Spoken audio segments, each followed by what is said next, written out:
Clovis Condor, this is U.S. Coast Guard Sector San Diego, Channel 16. Request your ship and answer 22 Alpha.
Clovis Condor, this is U.S. Coast Guard Sector San Diego, Channel 16. How copy?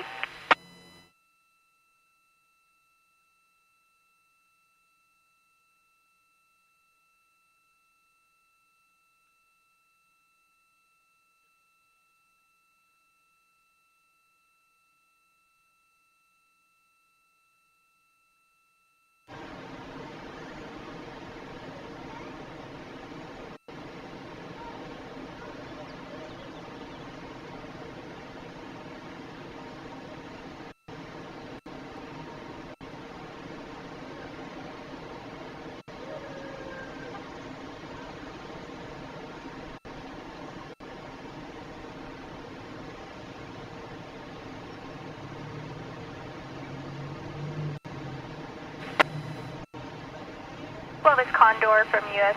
Coast Guard Sector San Diego. Roger, Captain. I wasn't able to pick you guys up on 22 Alpha. You have permission to enter at this time. How copy?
This is Artemis Mission Control in Houston, Texas, with a mission elapsed time of 5 days, 18 hours, and 35 minutes into the Artemis II mission. You're looking at a live view outside the Orion spacecraft from a camera on one of its solar array wings. Orion completed its flyby of the moon yesterday, its closest approach at about 4,067 miles. They are now 39,532 miles away from the moon. The crew is still in their post-sleep period, having woken up at about 10:35 a.m. Central Time today. We are about 10 minutes away from the crew exiting the lunar sphere of influence, when the moon's pull is stronger on the spacecraft than is Earth's. San Diego port control, San Diego port control, Zandam. The crew has an exciting morning and more of a relaxing afternoon after such a busy day yesterday. First up, we'll hear from the crew during the daily planning conference. That daily planning conference coming up in about an hour. Afterward, we will have a ship-to-ship San Diego during Port which Orion Control, and the San Diego crew of Port the International Control, Space Zaandam. Station will get to talk with each other. After the ship-to-ship call, the science team will speak with the astronauts aboard Orion. They want to recap everything that the crew saw yesterday.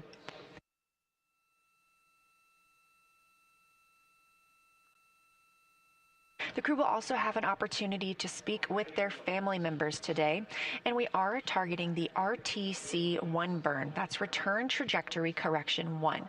These are small maneuvers using the reaction control system thrusters on the spacecraft to help refine the trajectory as Orion heads home to Earth.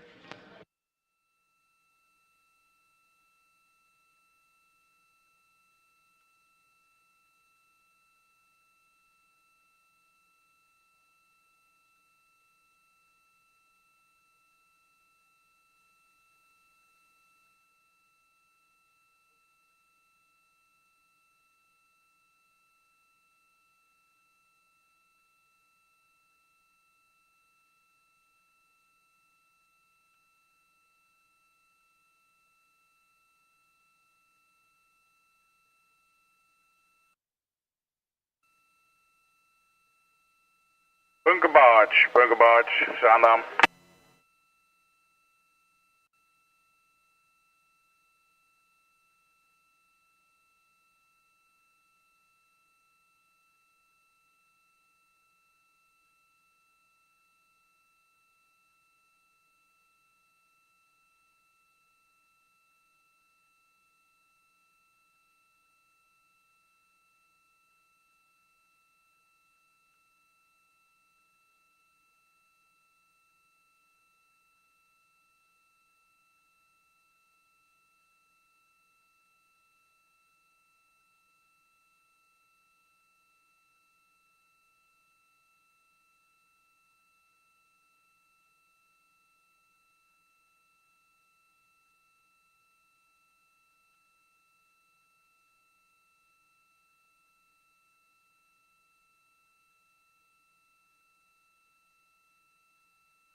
Security. All stations. This is San Diego Harbor. This is the Zaandam, docked at B Street North, conducting diving operations, requesting a black berth of all vessels.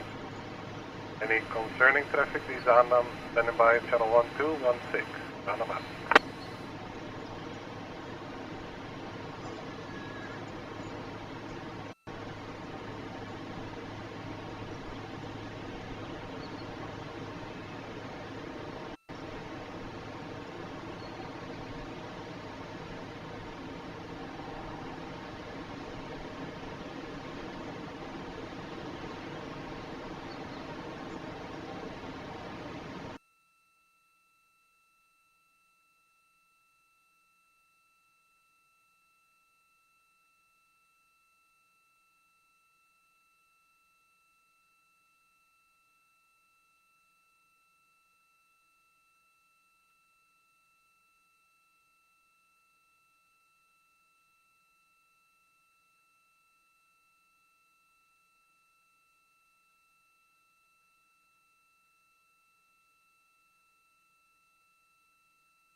This is Artemis Mission Control. Again, we do not hear calls to the crew at this time as they are in their post-sleep period and getting ready for the day. However, we do anticipate that Orion has departed the lunar sphere of influence. That's when the gravitational pull of the moon is stronger than the gravitational pull of Earth. We're now 5 days, 18 hours, and 52 minutes into the flight of Artemis 2, the first mission of humans aboard the Orion spacecraft.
We are coming up on 5 days and 19 hours into the flight of Artemis II.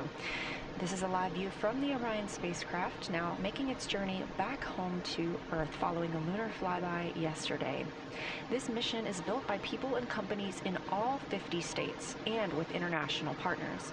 And with Artemis II flying, it's a testament to everyone's hard work and dedication. Let's learn a little bit about them.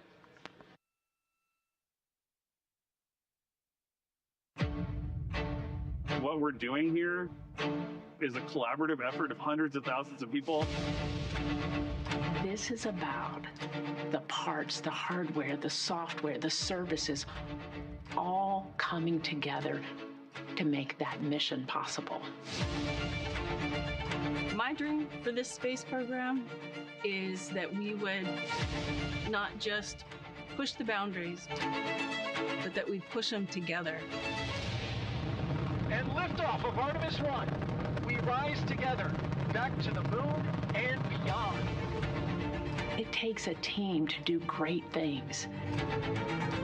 And Artemis has an incredible team.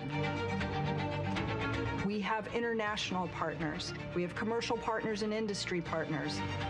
It takes unity to accomplish great things. Thomas And J. Bunker that's what this mission's all about.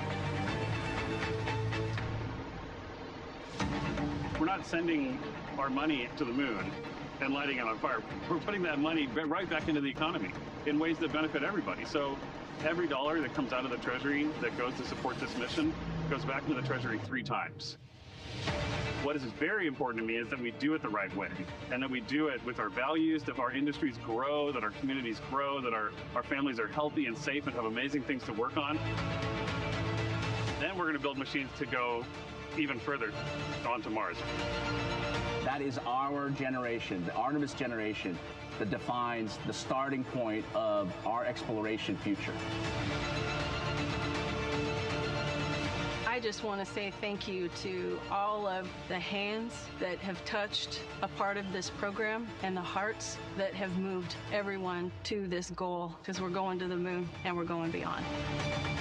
One team. One team. One team. One dream.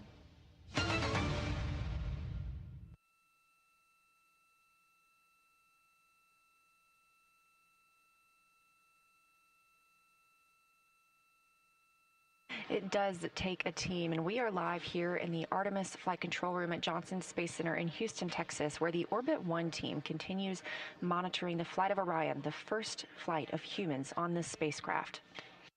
You've heard us mention a lot about the flight director or the capsule communicator, the person speaking with the crew, but there are a number of positions in this room that are monitoring all of the systems and the daily plans aboard Orion, making this mission happen. That includes INCO, the Integrated Communications Officer, CDH, Command and Data Handling, PROP, the Propulsion Officer, FIDO, the Flight Dynamics Officer, Booster and Control, who monitor the flight of the Space Launch System, IVA, or Intravehicular Activity, ECOM, Emergency Environmental and Consumables Officer, GNC, the Guidance and Navigation Control Officer, FAO, the Flight Activities Officer, MPO, Mechanical and Power Officer, CDH, Command and Data Handling Officer, GC, Ground Control, Surgeon, BME, the Biomedical Engineer, and Science. We might get to share what's happening during the mission, but these are the team members, along with their backrooms, and everyone who has contributed to the flight of Artemis II that are making this mission happen.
We are 5 days, 19 hours, and 5 minutes into the flight of Artemis II, the first flight of humans aboard the Orion spacecraft.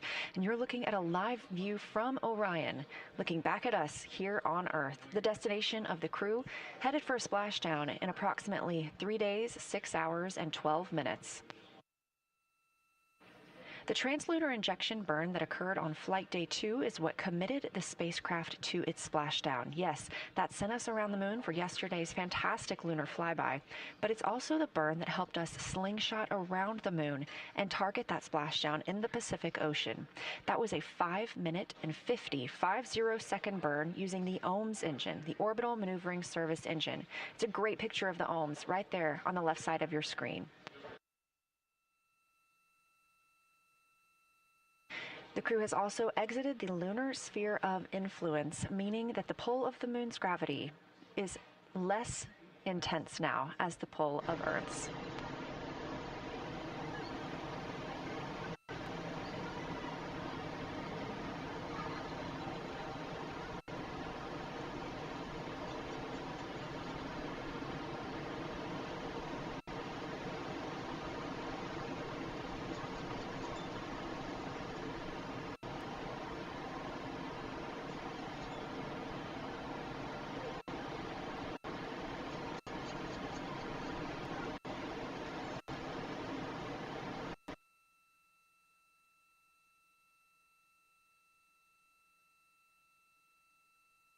The crew aboard Orion are currently in their post-sleep period, having woken up about 10:35 a.m. Central Time. This post-sleep period is the time frame that they can get ready for the day, just like you would at home before leaving for work. They are putting up their sleeping bags, doing any hygiene, and eating breakfast, and we will talk to them in about 30 minutes for the daily planning conference. Flight Director Jeff Radigan here in Mission Control Houston has been gathering topics from the team about the spacecraft systems or the plans for the day that he will relay up to the crew.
1. Do you want to pull alongside or do you want me to pull alongside you?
You're looking at a live view from the Orion spacecraft at our home, planet Earth, now 233,138 miles away and continuing to grow closer.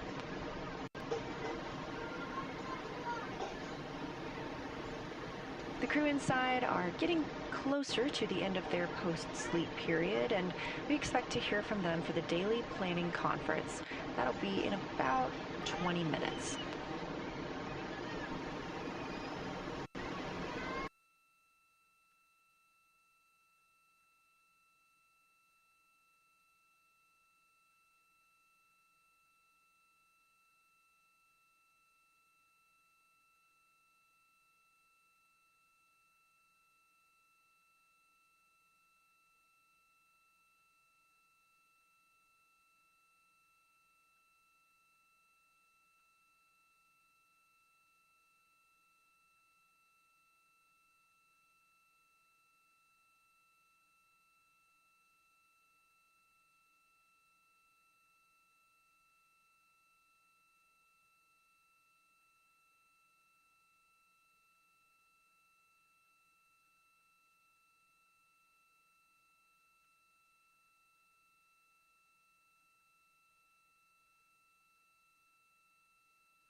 This is Artemis Mission Control in Houston, Texas. We are monitoring the flight of the Artemis 2 crew aboard the Orion spacecraft. This live view looking back at all of us on Earth, the destination of the spacecraft and the crew. We are now 233,031 miles away from Earth. Orion reached its farthest distance from Earth yesterday, approximately 252,756 statute miles away from our home planet. That surpassed the previously set record from Apollo 13. Until yesterday, the Apollo 13 crew were the humans who had traveled farthest from Earth. When that record was passed, Jeremy Hansen reported that he and the crew hoped that their new record would soon be broken.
The crew is wrapping up their post-sleep period, having woken up at 10:35 a.m. Central Time today. Their wake-up music was Tokyo Drifting by Glass Animals featuring Denzel Curry. Pretty good choice for their drift back to Earth. It's going to be a busy day for the crew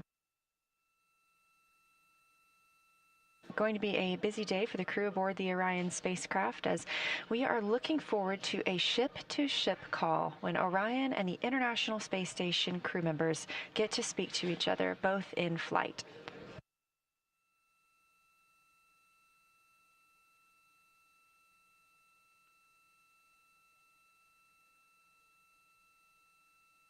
While Orion was over 250,000 miles away from Earth, the International Space Station orbits Earth 16 and sees 16 sunrises and sunsets a day, 250 miles above our planet.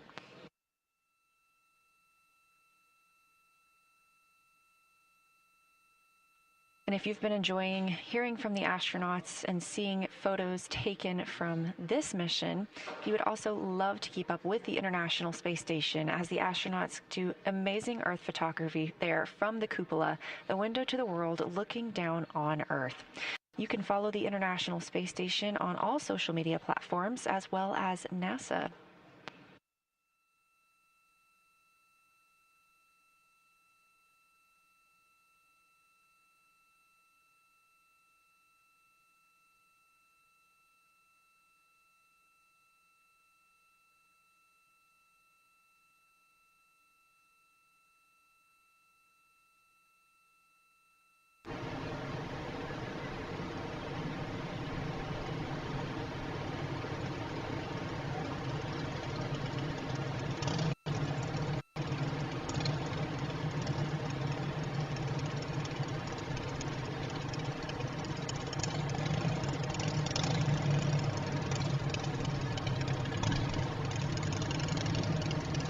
Vessel 4C Suns 2, 4C Suns 2, do you copy 16?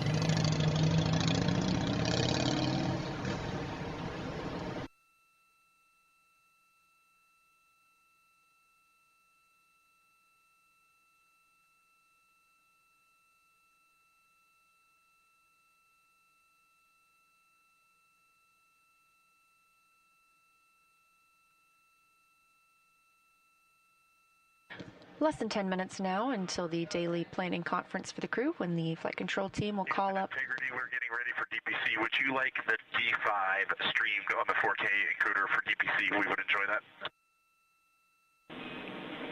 Integrity, we'd love that.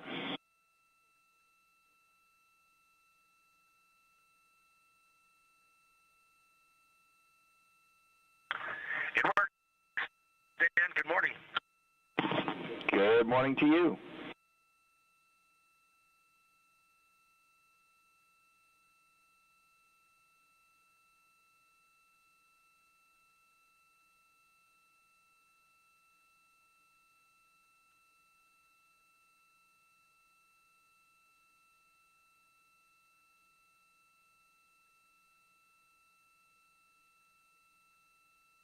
Our first morning messages from the crew aboard Orion. Again, they woke up about 10:35 a.m. Central Time today and are heading into that DPC, the Daily Planning Conference.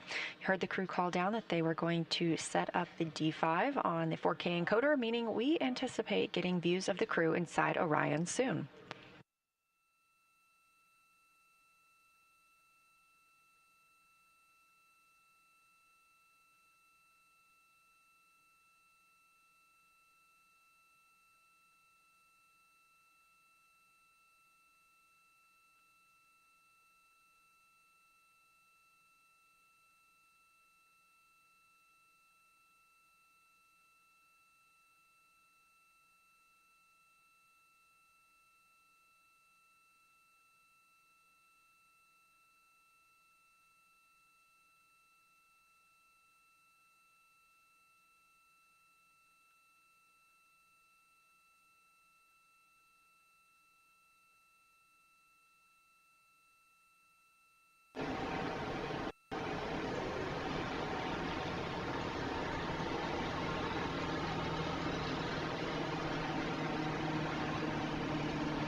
Integrity, we are on board with the D5.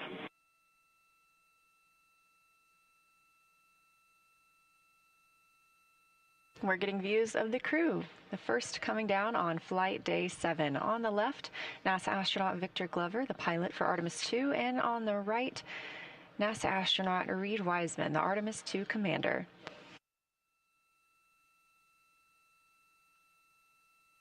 Marine LCAC, this is Highway 1502 coming over, telling you on all the lights are back on. During the lunar flyby, the crew turned off all of the lights inside the spacecraft to allow them to better take photos outside of the windows. That helped prevent any reflections from inside the spacecraft bouncing up onto the windows, and if you haven't seen some of those photos already, you should absolutely check them out. You can find them on NASA.gov. Roger, let's go down to as well 1-4. as NASA social media. That's at NASA and at NASA Artemis.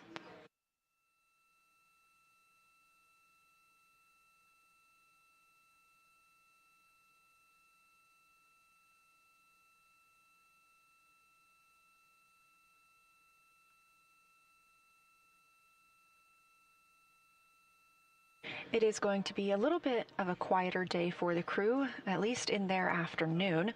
They will have the space station and Orion ship-to-ship call shortly, and after that they will have an opportunity to talk with the science team, discussing their lunar flyby observations. The science team will be able to ask questions about what the astronauts saw while their memory is still fresh for the event. Of course, we also got calls during the flyby yesterday, as well as they were recording some audio into their portable computing devices, or that tablet that you see right there. Those audio recordings have been downlinked to the science team. They will then review those and gather data from what the crew was able to observe during their flyby period.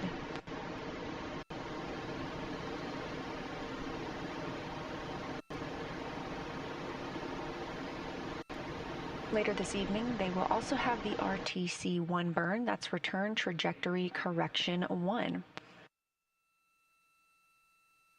Return trajectory correction burns are similar to outbound trajectory correction burns in the sense that they are small refinements of the spacecraft's flight path.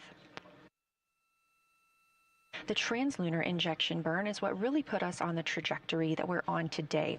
That occurred on flight day 2 and is what committed the crew to flying around the moon and to their splashdown in the Pacific Ocean on flight day 10.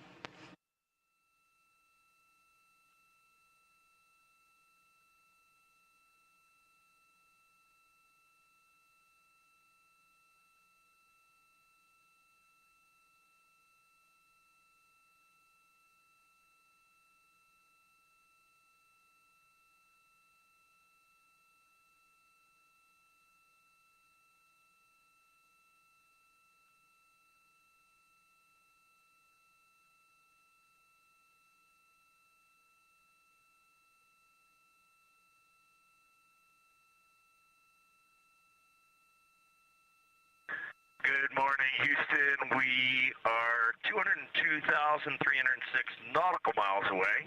Earth is pulling us back, and we are happy about that. We're ready for morning DPC. We're happy about that too, and ready for DPC.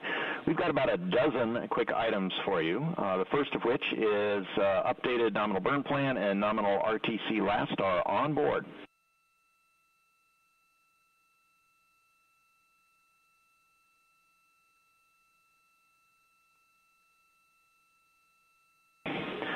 Next, for Victor, a reminder for your exercise, per the execute note at MET. We'll be looking on the news, Christina, second right now. Oh, we're stepping on each other. Victor at MET, 22 hours, 20 minutes. Please stop your exercise in advance of the op-nav attitude maneuver. Over.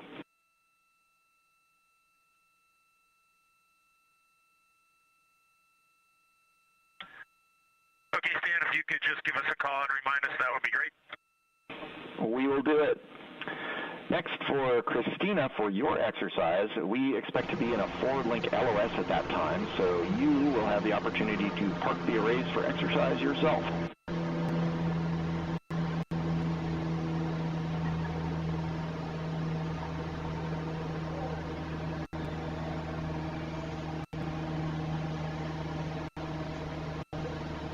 We have three items for the toilet. Last night, 14 hours of waste tank dumping has freed up 11% of room in the tank. So we would really like to treat tank volume as a consumable for entry today. We'll keep that vent going, but we're asking you not to use the toilet for urine until then. And we understand that you're down to support that with CCU use, but wanted to be certain. Over.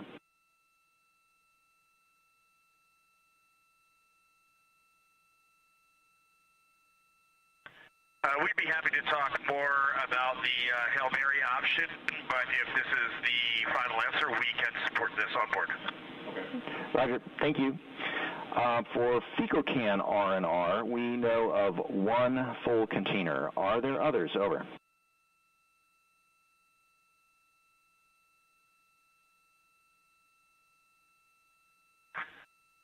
That's a negative for now. Roger that. Last item for the toilet, no Oxone R&R for today's toilet maintenance. Over.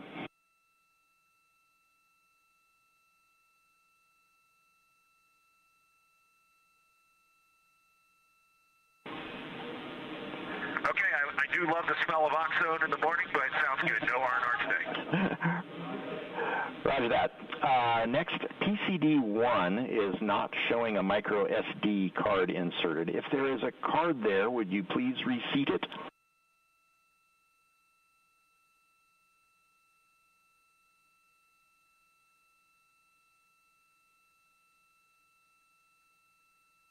Yep, Stan, we will work on that. Okay. Next, DU2 had today's flight plan pulled up when we updated that plan, so we'd like you to close and reopen the flight plan on DU2.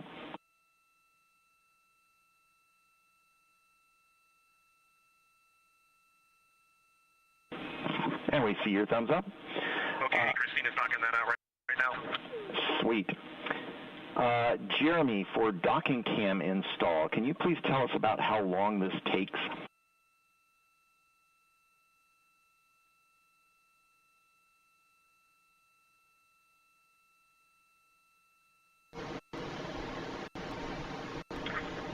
I'd say probably 20 minutes, and it's much faster once you know what you're doing, but the big thing is we store it down here in F3 in the clamshell, and it's not as bad to unstow it. It's a little bit harder to stow it. The cables are a bit unwieldy, but other than that, once you know what you're doing, it's pretty quick.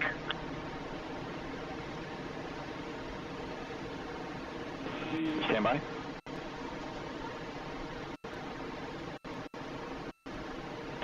And can you give us an estimate of how long it takes from once the camera is out of the locker to installation complete?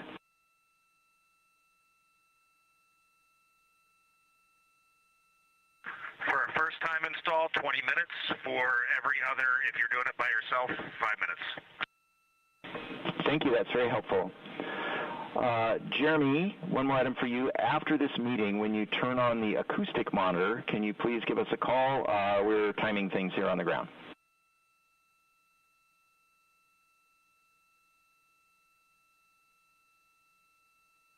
We will give you a call.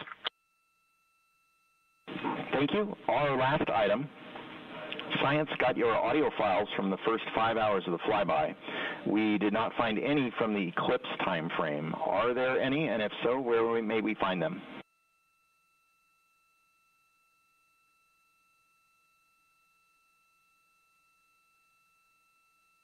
There's definitely going to be some on PCD2. I would look through all the PCDs.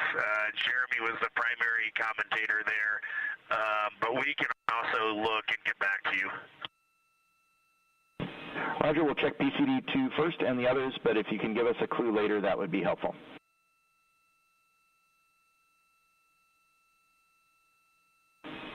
And that's it from MCC Houston. What you got for us? Okay, sounds good. And we will just do a quick check on board as well. We have, from your notes in the mission summary, the bobs. We are working our way through bobs, but we are nowhere near completing all the food on board. For instance, I went through an inventory of my food today, and I expect to have 1.5 bobs remaining at the end of the flight, and all my bobs are in bag 16, but we will go and do a pretty good inventory. Overall, I'd say we're probably 40% through the total food allotment right now. Copy, 40%.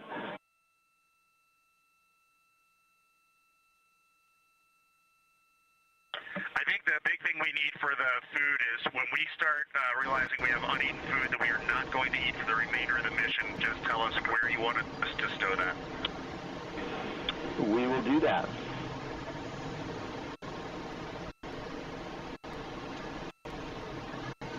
Okay, we have two more topics. First is just a quick one for Huntsville, but don't leave us, Houston. For Avatar, lights 15 and 16 are out, all others are on, and I'm going to hand the microphone to my esteemed colleague and fellow naval aviator.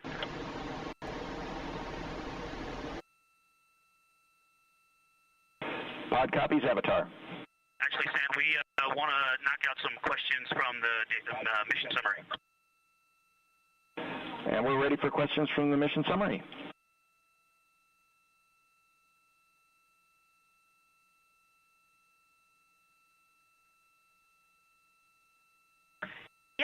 For the volume in the contingency urine storage bag, I would estimate 300 to 500 mils. And I will continue to use it. And if you'd like me to report, I can. Copy volume, and thanks for bearing with us. For email sync, you can keep as scheduled. Sorry, we talked over each other, Stan. Can you please repeat? Yeah, Christina, we copy volume in the contingency storage bag, and thank you for bearing with us. Also copy that we can keep the mail sync where it is.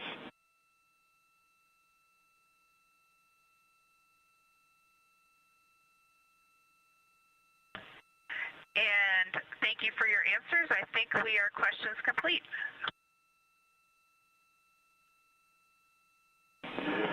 And nothing further here in the control room, so we'll call DPC complete. Have an excellent day.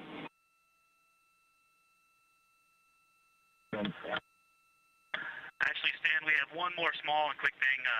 We just wanted to take this moment to recognize the two newest members of the Association of Space Explorers, NASA astronaut Christina Cook and Canadian Space Agency astronaut Jeremy Hansen. Reed and I are both members, and we're proud to welcome the two of them to this international body of human space explorers. And also congratulations to Jack Hathaway, who recently joined aboard the International Space Station. Thank you. Thank you for those words, and welcome to the club.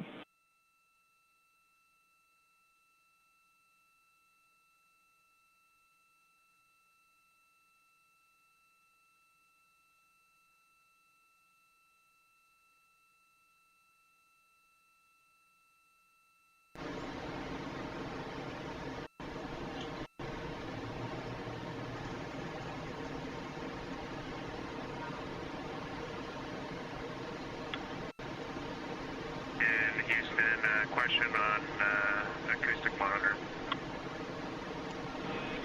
We're listening.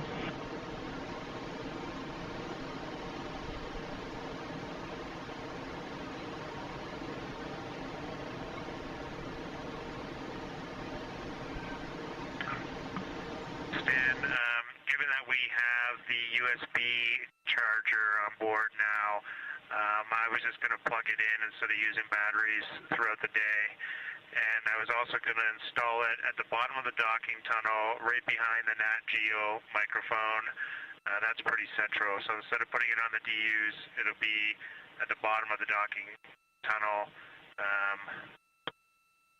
yeah, opposite the windows. Copy, checking.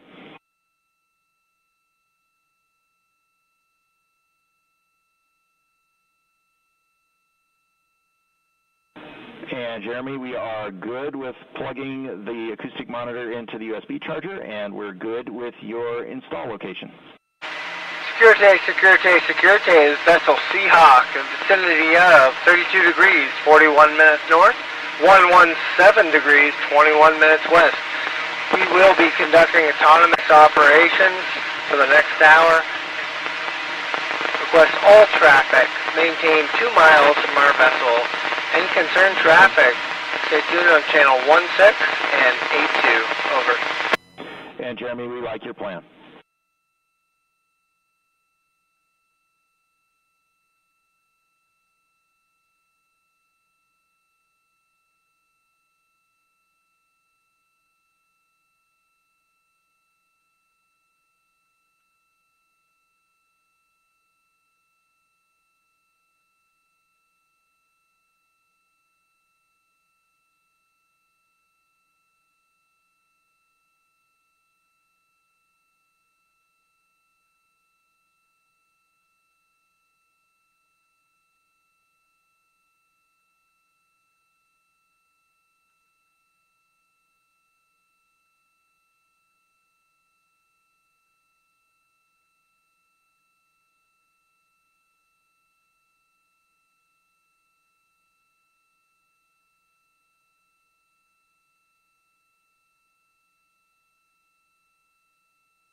This is Artemis Mission Control in Houston, Texas. You just heard the conclusion of the DPC, the Daily Planning Conference, when the ground team here can relay up any status updates or daily planning for the crew aboard Orion. And the crew has an opportunity to ask some questions as well.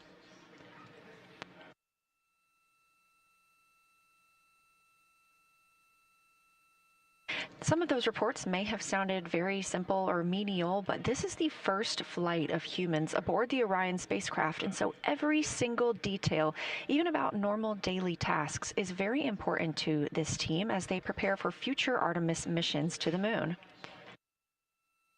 This crew is truly learning and testing everything aboard the spacecraft to make sure we have good systems and good plans for our future explorers.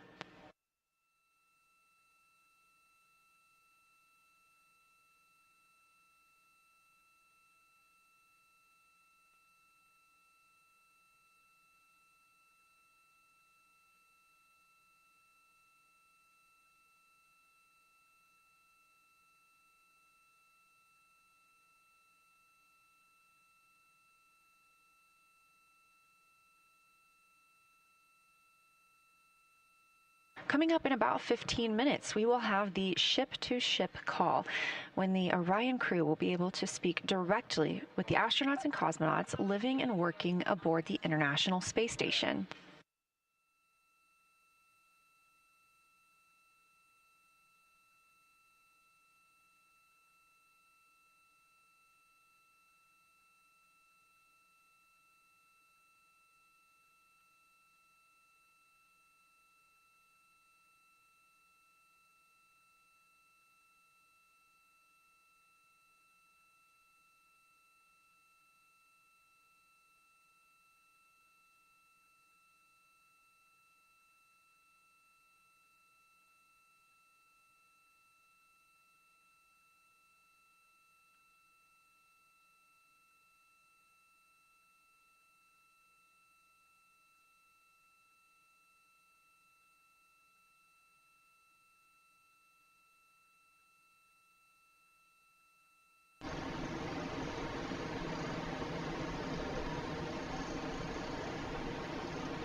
Okay, Houston, the acoustic monitor is set up and it is recording, and I will take a photo of that for you.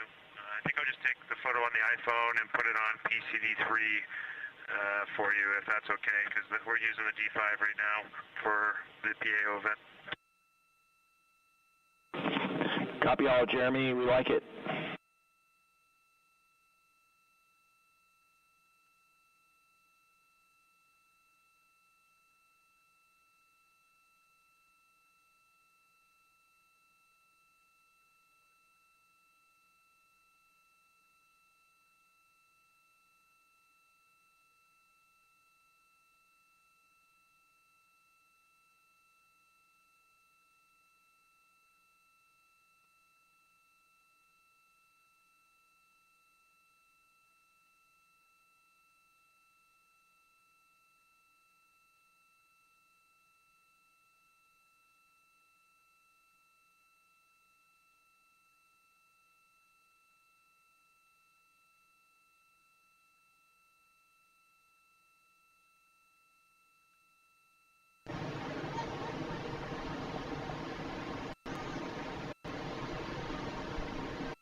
You're looking at a live view inside the Orion spacecraft of the Artemis II astronauts. Closer to the camera is Commander Reed Wiseman.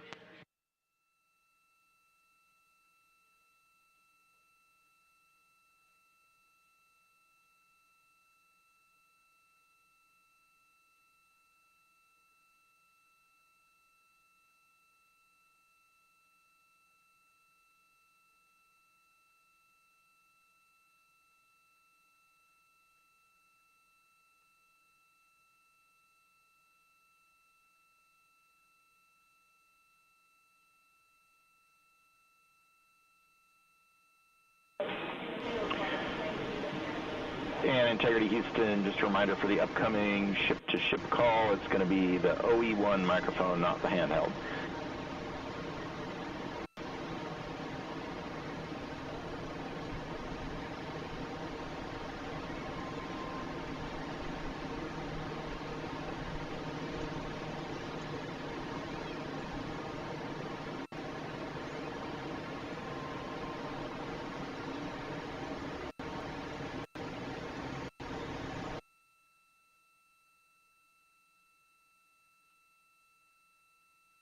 Again, you're looking at a live view inside the Orion spacecraft. Victor Glover in the background, pilot of Orion. They will soon be speaking with the crew aboard the International Space Station. The International Space Station has been orbiting Earth with humans living and working aboard it for over 25 years now. Current crew members are part of Expedition 74.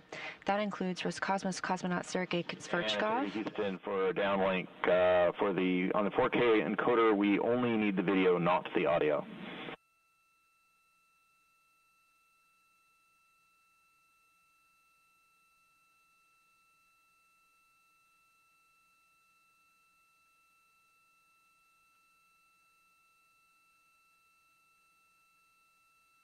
Okay, Sam, thanks for that. We have restarted the stream with audio off, and hopefully you're getting a good image. We copy the audio, and we see a great image.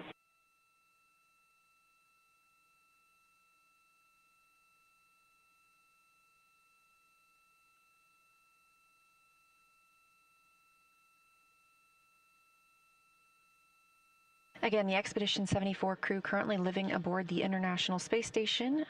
Roscosmos cosmonaut Sergei Kuzverchkov, NASA astronaut Chris Williams, Roscosmos cosmonaut Sergei Mikhaev, NASA astronaut Jessica Meir, NASA astronaut Jack Hathaway, ESA astronaut Sophie Adeno, and Roscosmos cosmonaut Andrei Fedyayev.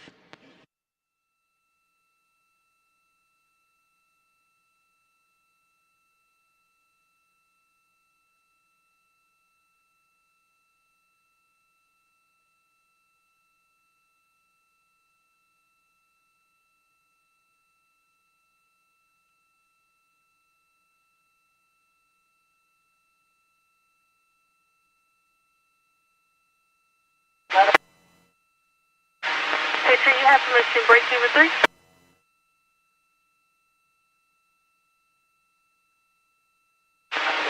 Hey, 3 for the Essex.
This is Artemis Mission Control. We are preparing for the ship-to-ship call from Orion to the International Space Station.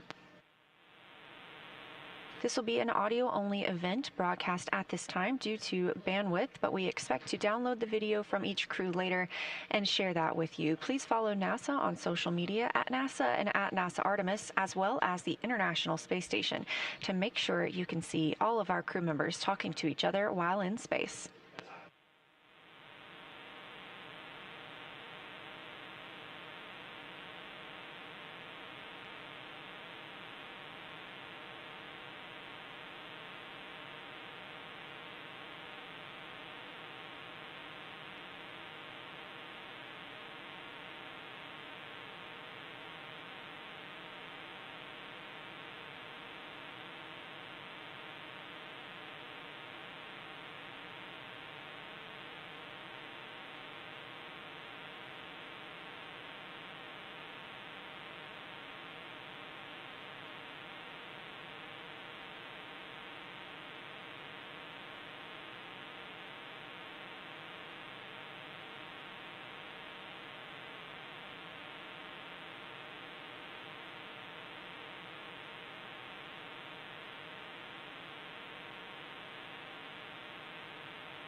While the crew aboard the Orion spacecraft is coming back to Earth after passing more than 250,000 miles away from our home planet, the crew aboard the International Space Station is about 250 miles above our planet.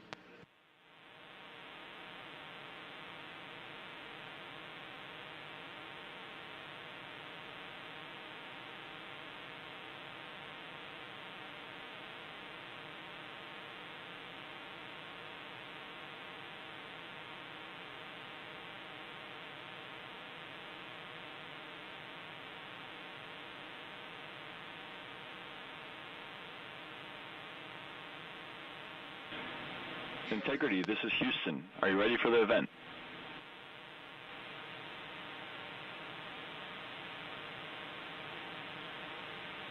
Integrity is ready for the event.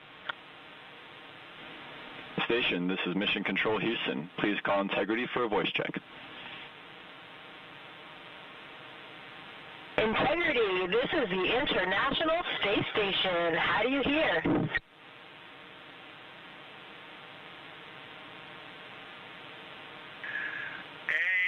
Space Station and Jessica, we have you loud and clear. How about us? We have you loud and clear as well, and we have DME TV up, so we have a view of you right now, and it is making us so excited. We feel like you're here with us, and this is really just making our entire week right now.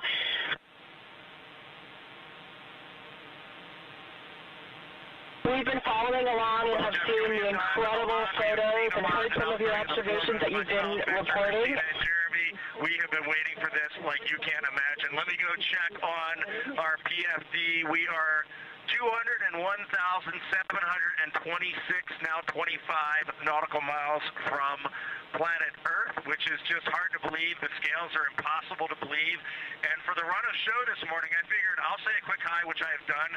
I'll hand the microphone to fellow chump Jeremy. He can say a quick hi, and then we'll let you three 8-balls just get on with it. Yeah, thanks for giving me like a tiny bit of microphone time before the 8-balls get after it. But it's such a pleasure to be spending a little bit of time with our colleagues in space, and we talk so much up here, or we try to anyway, emphasize how important the work is that we're all doing in this program to do the types of things that get us ready to get back on the surface of the moon, and like the administrator was saying yesterday, onto Mars. And so we just appreciate you, and it's fun to be up in space with you at the same time.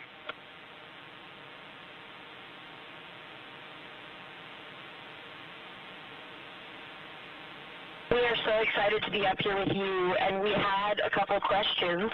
We are wondering, we know how fortunate all of us are as humans to come up here and look down at the Earth from above. Every astronaut that comes to space remarks on that, and we really wanted to hear what that felt like, how different that felt now from your new perspective around the moon.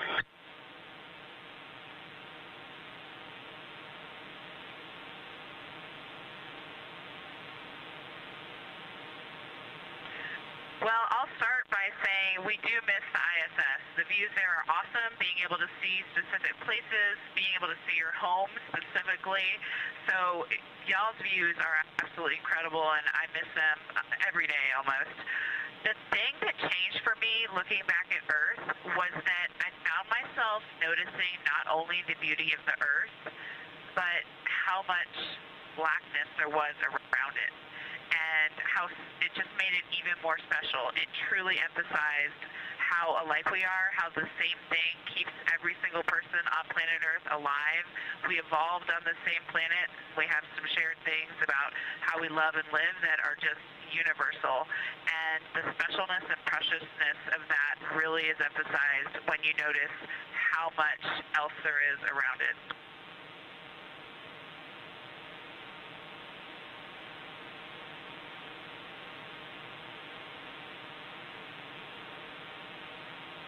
That's really amazing to hear.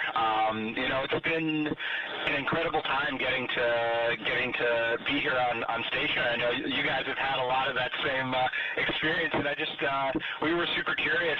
You know, like what you're carrying forward from your time training for and flying on ISS to the moon.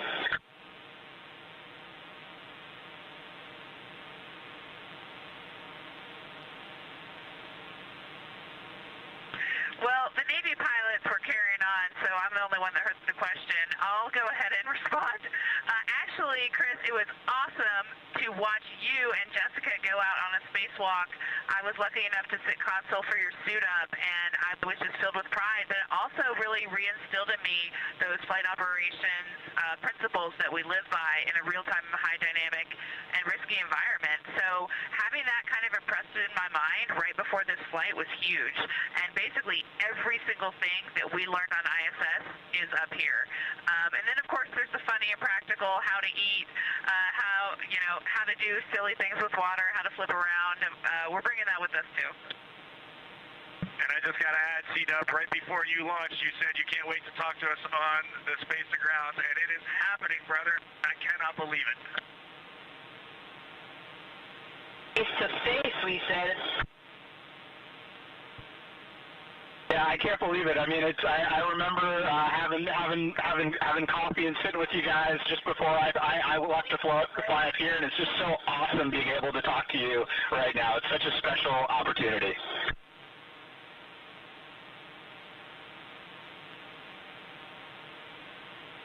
And we had another question, because now you're in a little capsule that is your home, and although this is a test flight and so everything is new, what surprised you in your journey so far?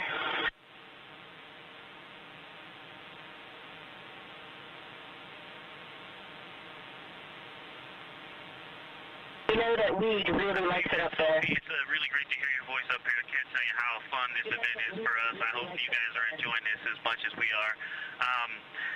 I don't mean to give you such a short answer, but I can truly say everything. From the core stage ignition, solids lighting, to getting into a new orbit, even right after 8 minutes of boosting on the core stage, to then the translunar injection, to flying by the moon. This entire journey has been interesting, but also applying some of the lessons from station in a much smaller volume. How we move around and eat, those things have also been surprising, because the difference between ISS and here is we don't have another module to deconflict, and so everything we do essentially starts with a spatial conflict, and we have to take the time to work it out in every activity. And so we've been just having fun working through that.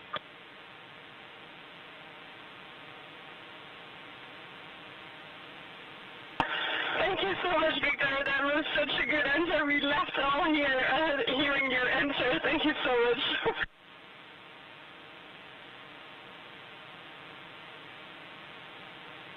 All right, my turn, and I'm excited to talk to you guys. It's been awesome up here. Being rookie it's been such an awesome experience, having a great crew. I know you guys have a tight bonded crew as well. Jessica dared me to grow a mustache all during training, and I came through on that. So I'm kind of curious what kind of fun you guys had in your training and on your flight here that's been keeping you guys smiling.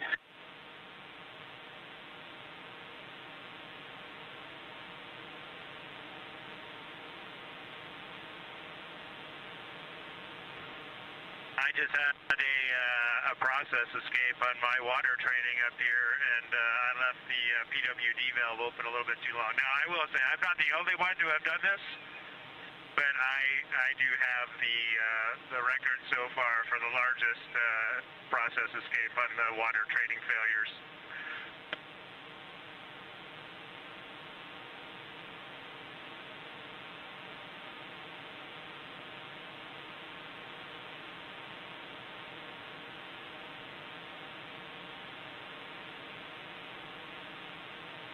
Well, we can tell that you guys are definitely experiencing moon joy, and I feel like even we are experiencing moon joy right now. I think this also sounds like a great band name, so we can't wait for you to drop your first album. I got a question for you, but the quick story I wanted to tell you is you were asking like what it's like here compared to International Space Station, and I'm just going to relate a very quick funny story. Heading into our translunar injection burn, we're coming out of 38,000 miles, coming down to a 100-mile perigee to do that burn, and when we were about 5,000 or 6,000 miles up from the Earth, looking at the entire Earth just growing rapidly in the window, Jeremy turns around to us and goes, "I'm not sure, I think we're going to run right into it." And we were all dying laughing. And it was the most fascinating thing to watch that Earth grow. And we actually ended up TLIing on the upper half of the Earth, and we thought we were going to TLI on the bottom half of the Earth. Like, that is the perspective we had, and then the vehicle reoriented and we went. So it is crazy up here, and it does bang your mind. So question for you guys, I'm looking around the Integrity spacecraft right now. We're rehydrating some sweet and sour chicken. We've got some Kona with cream.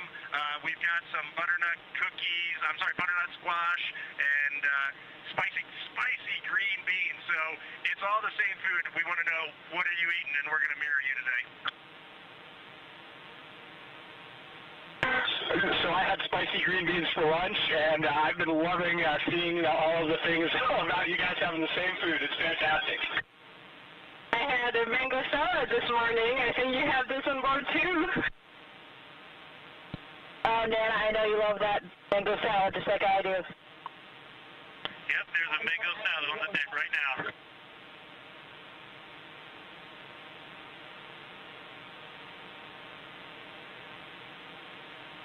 Well, I hope I'm not talking over somebody, but I wanted to say a couple things to my Astra sister, Jessica. One, sorry to steal your next spacewalk day, everybody, but thank you for cheering us along anyway. And Jessica, I always hoped we would be in space again together, but I never thought it would be like this. It's amazing. Congratulations to you on being commander, and I hope you have an amazing rest of your trip in space. Thank you so much, Christina. I totally share all the same sentiments, and I'm so happy that we are back in space together, even if we are, a few miles apart. We like to joke about that up here, too, because everyone's talking about the records of the distance, and we ran to the far end of the space station when you guys were on the other side so that we could claim we were the furthest away from you in that moment.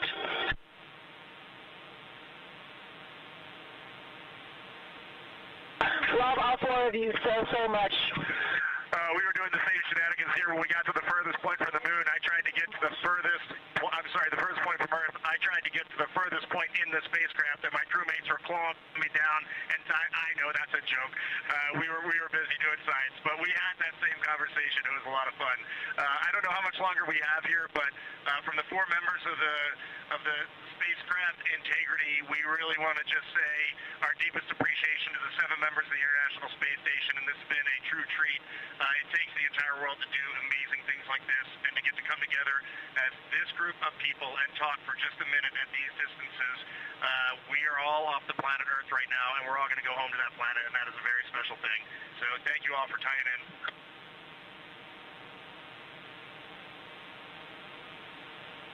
Thank you, Reed. What beautiful words, and yeah, from here.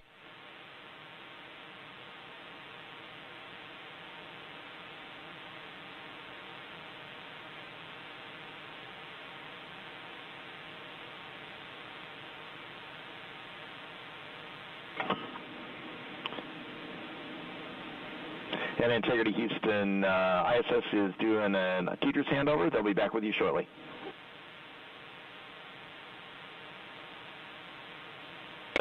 We are loving all four of you from here, from the space station in low Earth orbit. We'll keep the fires burning here.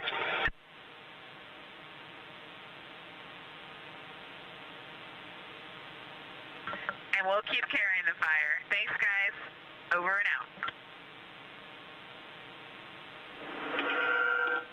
Thank you, guys. International Space Station, over and out. It's made our day to talk to you.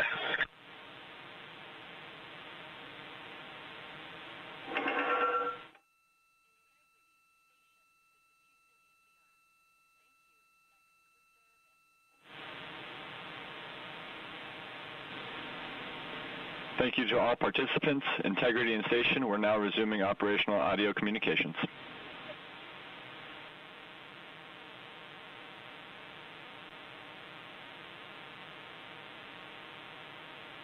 My goodness, Houston, that was amazing for all four of us. All smiles up here. Just thank you so much for enabling that. That was very, very special to this crew. Reed, we were happy to do it. You should have seen all the smiles in the control room, and we had a packed visitors gallery, and everybody was grinning up there, too.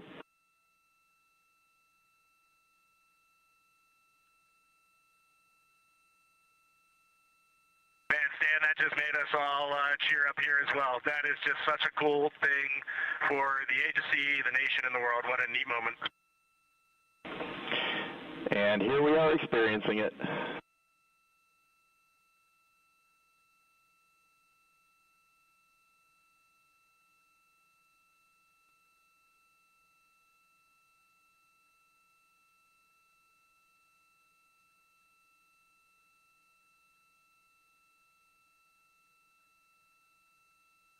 This is Artemis Mission Control at a mission elapsed time of 5 days, 20 hours, and 19 minutes into the flight of Artemis 2.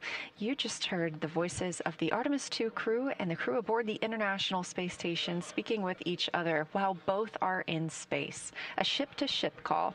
We are excited to share that video and audio with you later on today. You can find that on NASA social media.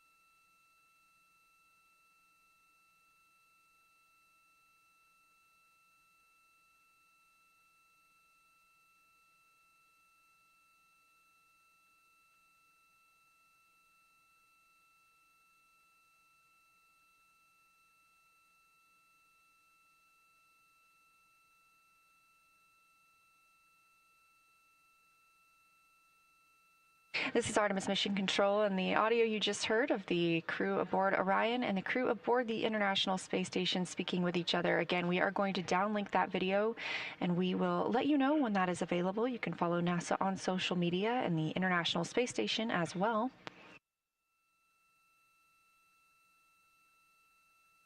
We can't promise a time frame when we'll have that video down for you to enjoy, but once we do, it will be fantastic. The International Space Station is now flying 267 statute miles just south of Africa. Meanwhile, the Artemis 2 crew is flying 231,793 miles away from Earth.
Coming up next for the Artemis 2 crew is a conference with the science team. They will be reviewing what they saw yesterday during their lunar flyby, sharing any findings or interesting information with the science team while it's all still fresh for the crew members.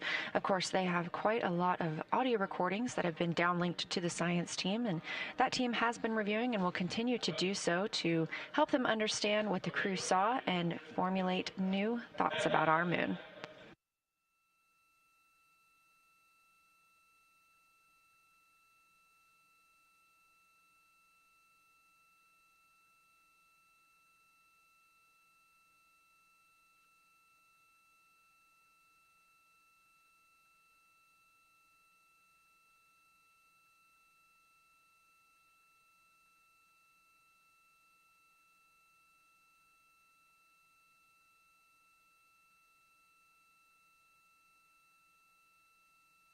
During the crew's post-lunar flyby conference with the science team, you'll hear them speaking with Dr. Kelsey Young. You heard Kelsey's voice quite a lot yesterday as she was communicating with the crew aboard Orion Integrity. Security, security, security. All ships, this is Warship 8 getting underway from Pier 5 en route to sea. Security, security, security. This is Warship 8 getting underway from Pier 5 en route to sea. This is Warship 8 sending by on channels 1216 out.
Houston Integrity, where did you want to do that flyby conference? On OE1 or OE2? Jeremy, around Earth 1, please, and Kelsey standing by.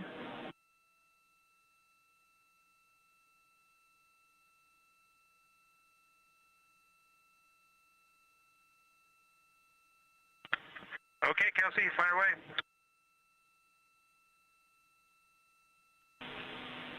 Integrity Science, I have to start with a giant wow. Our whole lunar science team and the broader science community has been pouring out positive feedback and gratitude, so know that what you did yesterday really made a difference scientifically.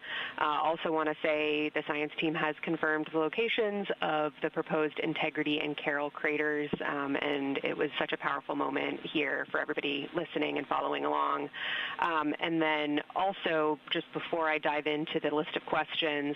We heard both Christina and Victor yesterday commenting that being able to discuss with each other amongst your crew, taking things from observation to inference to hypotheses, really added scientific value, and so we'd love to build on that here. So we'll ask specific questions for you guys, but please treat it like a discussion as we heard you yesterday that enhanced value. When you're ready, I'll dive into our questions.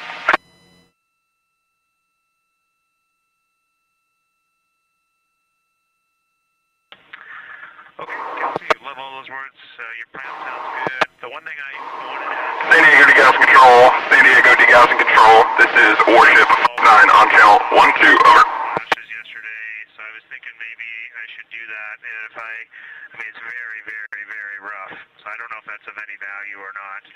But if Reed and I... Good morning, sir. We are headed outbound to sea. We're approximately 15 minutes from the range. Our intention is to run the range this morning. When we land, what do you want to do with that? Can you read my mind? This was exactly the first question. This is Warship 59 on channel 1216 out. Jump right in, and I think I'll answer your question. So, number one question was Reed and Jeremy each reported 3 impact flashes. There were audible yells of excitement in the SIR, and we do not feel we have clarity on when the first 4 of those impact flashes occurred. And so we had follow-ups on, were the flashes brief or were they prolonged, and did you notice any color? And to directly answer Jeremy's question, yes, please do make an annotation on where you think you saw those, because right now the citizen science community is analyzing the data and trying to narrow down where you would have seen those.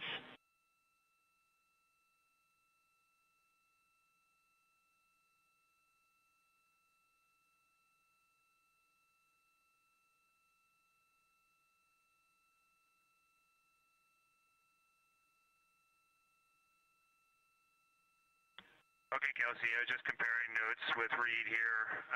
We both experienced the same thing. It's a pinprick of light. I would suspect there were a lot more of them. However, you're going to really be staring at the middle of the dark and not looking at the edges of the sun glow around the moon. And it is just a momentary flash, no color, about the size of a star, and it really only lasts, milliseconds. Half a second at most. That's great feedback, Jeremy. Did want to also talk relatedly about any kind of galactic ray flashes you may have experienced. So have any of you guys experienced flashes in your eyes during the mission related to galactic rays, either like while working or sleeping, just to try to speak to the difference between those and what you saw yesterday?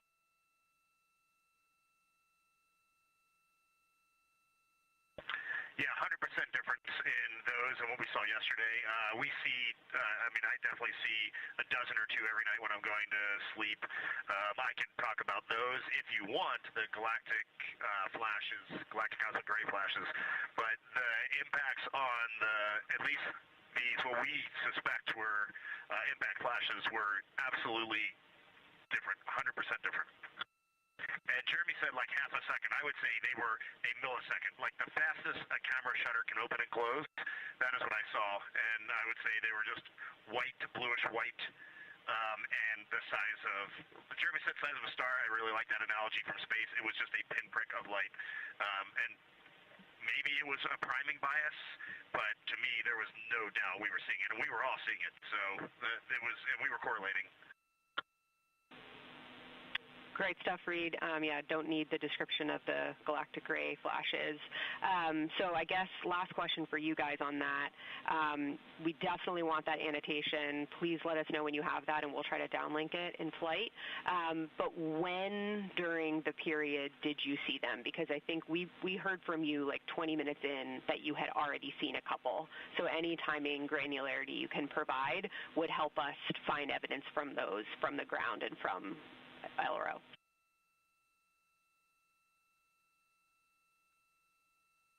Well, I think it was just whenever we were intentionally looking for impact flashes, we were looking pretty hard. The eclipse occurred, and then we had about 5 minutes of human emotional reaction to staring at that orb floating in the vastness of space. And right after that, we were like, oh, somebody in the cabin said, let's look for impact flashes, or I see an impact flash. And then we started looking at it, and as we were looking, we all just saw, one or two or three. Mine were, Jeremy's annotating right now, and then I will annotate on his as well.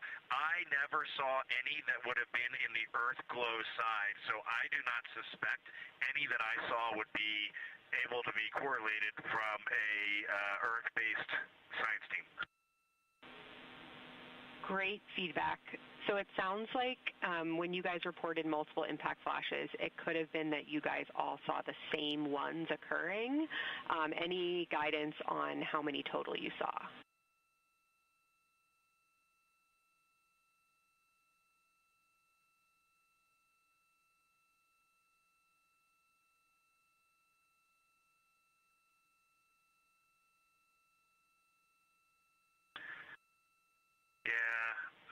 We didn't necessarily announce everyone out into the cabin, though. Reed and I saw two identical ones. He saw one before mine, and then I know I saw another one after that. So we'll try and give you the annotation and what order they came in. But just remember, this is just very rough. That's great. Moving on, question for Christina and any others that observed something similar. Christina suggested there may have been possible lofted dust just prior to Earthrise. Can you describe what you saw just before the Earth popped out from behind the moon? And any other crew, did you witness anything similar to what Christina is about to describe?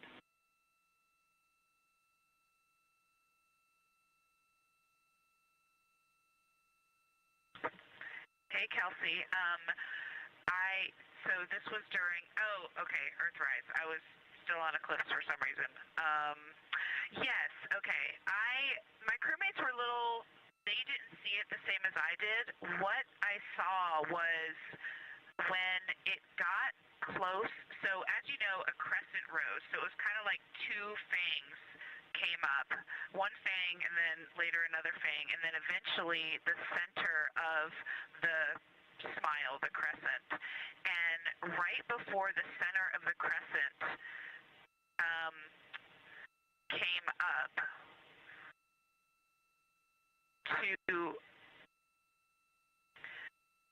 right before the crescent was there was when I thought I saw something. That's a very evocative description, Christina. Thanks. You noticed it was gray. You kind of highlighted a gray color. Did it, what was the thickness of it above the surface of the moon? And anything else you can describe about what made you think it was lofted dust?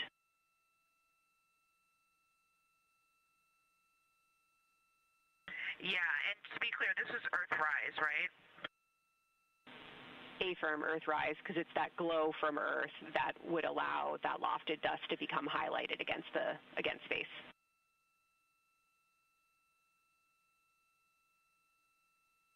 Yeah, I was just making sure it wasn't right after Earth set, if that might also be a time, because the picture I'm building in my mind, I just want to make sure I'm not creating false memories.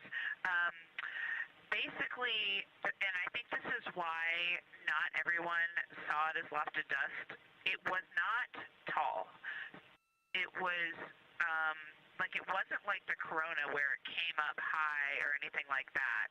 It was just a slightly different gray color right before it rose. And it was small enough to be within the fangs of the crescent. It didn't go farther than the inner part of the crescent, and it could have been an optical thing and not lofted dust, but to me it just sort of appeared, and I felt like it had a glow. I know that those different terms mean things, but I think in this case that would be the appropriate thing there, that it was potentially, in my mind, the sunlight reflecting off of the Earth and creating a little glow right before the brightest part of the crescent came over the horizon. Exactly what we were looking for. Thank you, Christina. Similarly, on dust, we heard that Reed chose for his second crew choice target to look for suspended dust. So, Reed, did you see any glow or hints of that dust earlier that made you come back to that observation?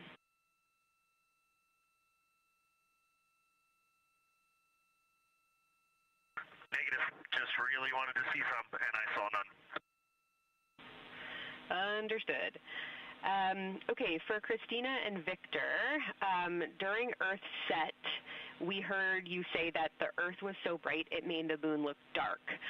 So you all had the Earth in view during the majority of your flyby. Did you notice any time when the brightness of Earth began to change your view of the moon's brightness? And can you describe how your perception of the moon's color changed as the Earth came closer to the moon?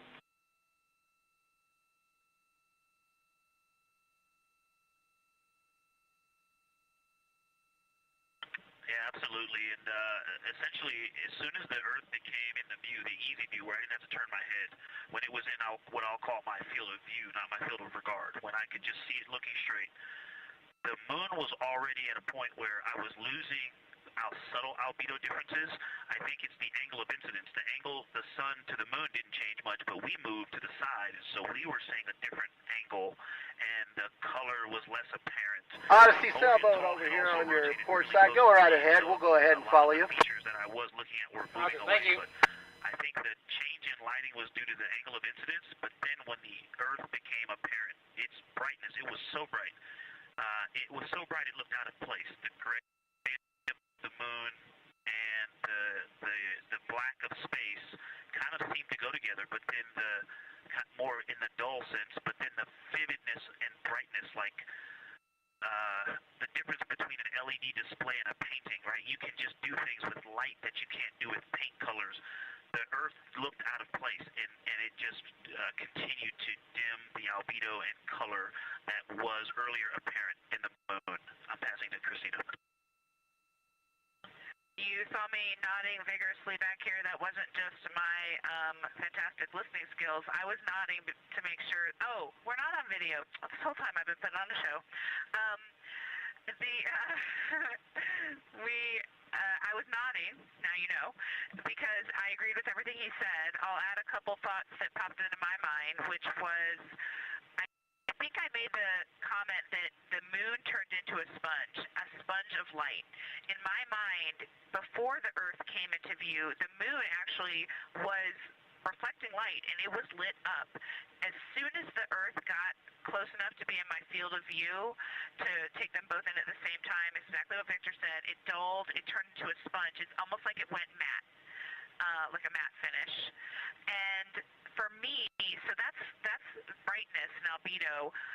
It also, I would say for me, got like a browner taupe color, like almost an olivey brown, kind of like the boys' pants, not like my pants, but like these pants. And whereas before, I would have said it was more like electric gray in its grayer areas. So for me, it turned more brown, but a very matte brown. I'm going to stop there. There's one more comment I'll make about when it was very close, just in case it's interesting. Absolutely, we take that observation. The only other thing I wanted to add to that is not scientific on lunar observations, but I think that I know myself in particular, but probably we all underestimated the amount of impact of sunlight and earth glow on cabin windows, on glare on the window structure, window frame, on the heat shield tiles coming across the cabin. That was a pretty large impact, Kelsey. That stuck up to us here on the ground as well, Reed, and we were hearing the struggles that all those different expected illumination sources provide, but unexpected in the impact that they had. Speaking of things that had an impact on observations, Victor, we heard during your sit rep when you were in the docking window that having that orange Kapton tape in your field of view affected your color observations. That was fascinating and has a lot of impact for future Artemis surface missions and hardware and impacts on color. So any other comment you want to make on how your ability to perceive color on the surface was influenced or limited by other objects of color in your view? We're interested here in color rather than brightness.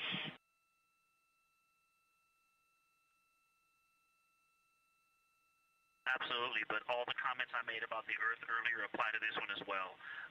This is the thing I wanted to make sure to add, so I'm glad you asked, is that the human eye adjusting is another thing that had huge impact. Some of the colors and their patterns did not appear in the moon. The Aristarchus Plateau, you know, the browns, the streaks that we saw there, until you stared, kind of like the impact flash, you really have to be staring. And it wasn't because of intention, it was because my eyes were adjusting. And so as soon as I would look inside the cabin, the vehicle, if those bright LEDs that were in the vehicle, or if the sun was reflecting off of a corner of the windowsill, or the bright earth in the field of view, those things would change my eye, and I'd have to wait for them to adjust again. And I want to add, while Victor's talking about that, on the Kapton tape color, let me see if I can nods from my crewmates, but when we're looking at Earth, just a normal Earth lit up by the sun, I'm used to seeing these deep blue pictures of like Earth Day photos, Apollo 8 photos, but when we look out, the cloud cover is so bright, it is almost blindingly bright, and you really cannot make out significant detail in the Earth when we're on a sunlit Earth. So it was very interesting to me that the Earth is so bright from the clouds that it is actually hard to look at. Hey, since we're going discussion style, like you mentioned, I'll add a couple comments on color. I didn't notice color changing my view, except maybe, like Victor said, I didn't realize it when I looked down at the PCD and back, because I do think there was a time scale there where you saw things a little differently if you just stared for a long time. And sometimes even staring out to the blackness to kind of reset and come back. So I think that is a note. We were very much reliant on PCDs for instruction, but that did cause our eyes to constantly refresh on those colors. I didn't notice necessarily a color difference, but just like a quality of observation, maybe like he was saying, like the details or the contrast. So it might have even been a night vision thing. Yeah, that's all saying that.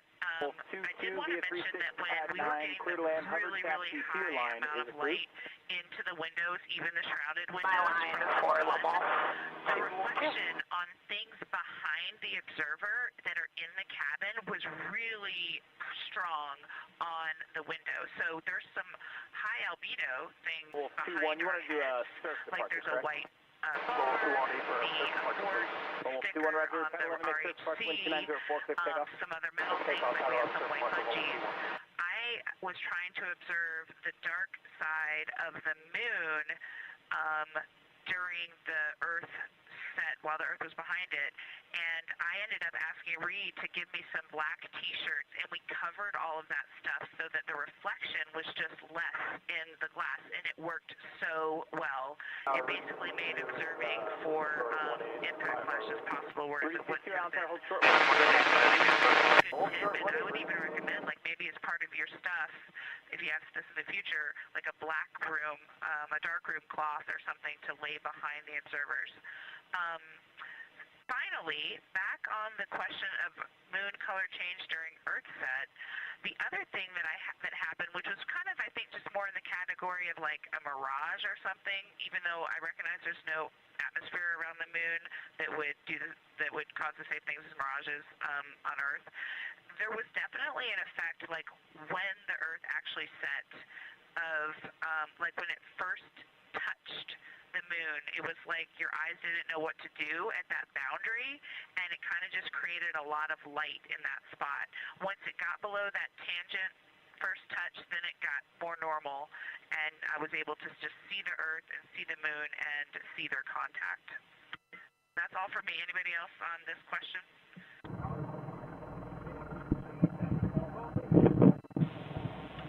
Thank you, Christina. And as I think I saw you notice, we did just get video a couple minutes ago, so it's nice to see you as we're talking to you. Next question is for all of you. Ohm crater was observed by all four of you, and we're interested in whether your different viewing angles resulted in how you observed Ohm. Jeremy and Reed saw it first. Were you able to see the ejector rays, the central peak? And then Christina and Victor, you were next, and you observed Ohm later in the past. Could you resolve similar or different features than what you're about to hear from Jeremy and Reed?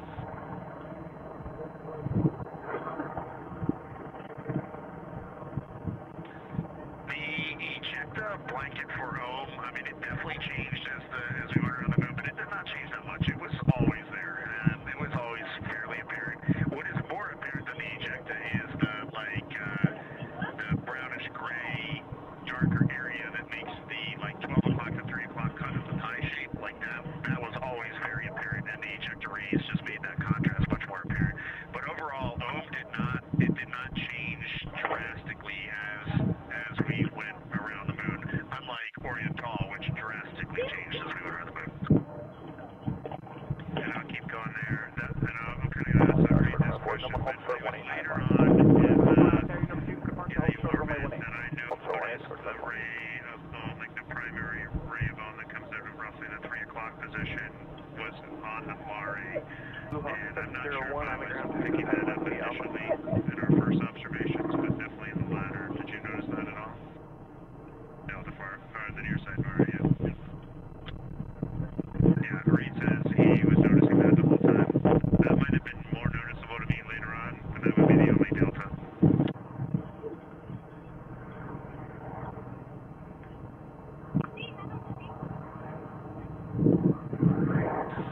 Understood, Reed and Jeremy. Curious to hear Victor and Christina's thoughts. And for the later observation, I was able to see into the crater wall on the east side, and the shadowing there was actually neat, so I could see layers of shadow, so that there's kind of like two faces, or maybe three. I couldn't tell because we were so far away, but I could clearly see light and dark and light, and so there was the layering within the interior crater wall on the eastern side.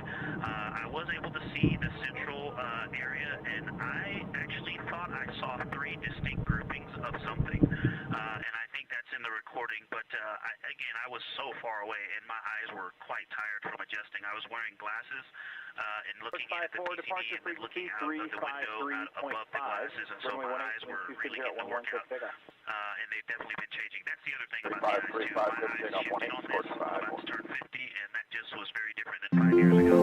But I did see interior structure, and I commented on the colors, but again, from the angle we were from the surface, everything just looked plain, but the interior floor seemed to be the same color as the surface outside to the west, but the wall seemed to be a different color, which kind of made this was the same color as the rays and I think the central is, but I said this in my recording, and it's already becoming fuzzy, but I made some correlations between there, and I talked about looking at the Grand Canyon, where you can see different layers and know that this is the same as that, even though they're not connected. I think the interior, the floor, and the wall maybe had different color or albedo, and I don't remember which one I said in the recording.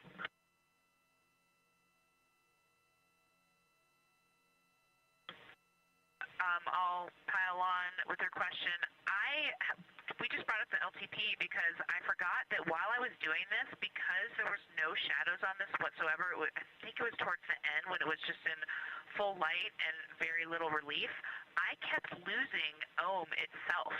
And I actually thought that there was a crater northeast of Ohm that is at the center of those kind of starfish rays. There actually looked like there was a very simple and old crater there, and that is what I kind of actually went back and forth between that one and now what I see is true Ohm, and I wish I would have referred back to my PCD at the time. But I think the lesson learned here is without any relief, it is very difficult to sometimes make out craters, especially here where the rays are actually offset from where the crater itself is. So you're drawn into a spot. Okay, yeah, jump over there, I guess move the slick. I am so surprised right now that there's not a little crater where those rays meet, because in my mind, if you would. was, and that was Ohm. Hey, that reminds me me of something else we talked about earlier. When Reed and Jeremy were in the windows, I remember looking out and I said something to you. I think that it doesn't look like purely rays. I did see the one single line right now until we move the slick. At 3 o'clock ray all the way into the near side Mare. There's some interesting something going on there, but at first it looked to me like just two different, like a contact of two different materials coming together, or two different age materials coming together. And when we got on the far side, or yeah, the far side. Brian, go over and help him move the slick. Just throw his lights off for him when he's ready. It still looked like, I don't know, it sometimes didn't look like a ray. It just looked like a different color material. Okay. And really the point of this is not to talk about the 3 o'clock ray and the. You can put the slick alongside the wedge. Peyton. Looks to me, if you remember my recording comment about continents, I kind of had the near side Mare continent, the middle from Ohm to Oriental, and then the Hertzsprung continent. Those colors in the wedge look like, and not they look the color of, but also the concrete kind of packedness of what's around Hertzsprung. Those look similar. So that's kind of also playing tricks on my eyes between rays and just different material, not just a ray laying on top of the material. Thanks a lot, Victor and Christina. Wow, we're really looking forward to continuing to dive into this when you guys are back with us on Earth. We want to sign off now to get you guys over to your next activities. Before I do that, I'll just say when you're making those annotations about the impact flashes, any annotations you want to provide about the structures in the corona you saw during the eclipse, we would take those annotations. And that's it for me. It was so wonderful to talk to you over the last 2 days. Thank you again, and can't wait to see you all back here. Thanks again for what you did for science. Let us know when you're close to us. Sending out a boat now. So just let us know when you're outside J&K. We'll let you know if you can come in. Copy. You guys did extraordinary job preparing us. We really appreciate you. Can't wait to talk more about this. This was too short. For the sunset recording, if you're looking for that, it's on PCD3. Hey, New C4's calling. Recording, open bracket, 13, close bracket. Back. Copy all, Integrity. Hey, Captain. Just curious, where are you covered today? Get anything? Any bites out there, or how are we going? Yeah, we got out straight west there, covered. We got out the 23 line, 38, and 23 as far as west, and then we found some good groups of common dolphins, and but yeah, no whales. Okay, kind of sounded like the trend today, but there's a couple of the inshore pod just outside of the sub base. Might be able to catch up with them. Thank you. Have a good day. Yeah, good luck there. Have fun. Checking. Christina, window 2.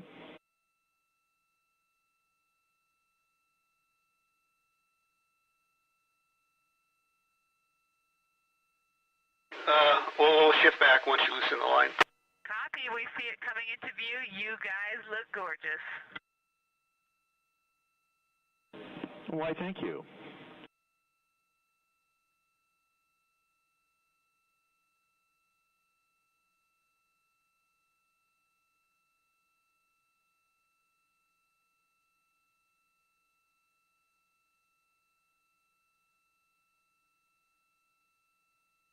This is Artemis Mission Control. You just heard Dr. Kelsey Young, Artemis Science Flight Operations Lead. Just gonna leave that one there. Crew aboard the Integrity spacecraft, Orion.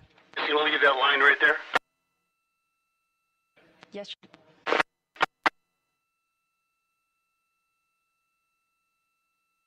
Yesterday was lunar flyby day for the astronauts aboard Orion. They had about 6 hours to observe the moon, and during that time they took turns taking photos as well as making annotations and making audio recordings that were sent to the science team last night. Of course, if you got to watch, the astronauts were also calling down information real time about what they were seeing while orbiting the moon. Oh, exciting time. The conversation you just heard from Dr. Kelsey Young with the crew was their post-lunar flyby conference. As you heard, she asked some specific questions about some of the targets that they saw, as well as the configuration. When you're ready, take it to the Peyton there. As this is a test flight, everything we learn on this mission helps us prepare for future Artemis missions to the moon. So even minute details about moving through the spacecraft or how vision was changed based on placement are very important to us. Now this view inside the SIR, the Science Evaluation Room, you can see this team of scientists taking a look at one of the photos that the crew shared. And you can see the photos on NASA's social media at NASA or at NASA Artemis.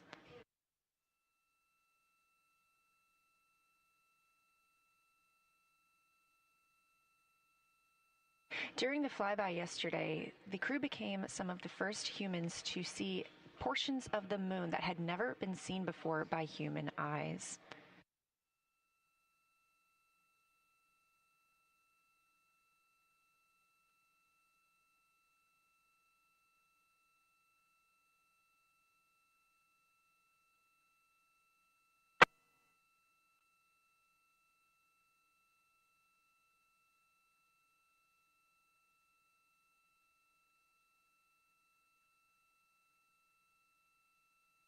Doing that, Cody. I don't want to put a lot of pressure on the hose over there. I'll keep pushing a little bit.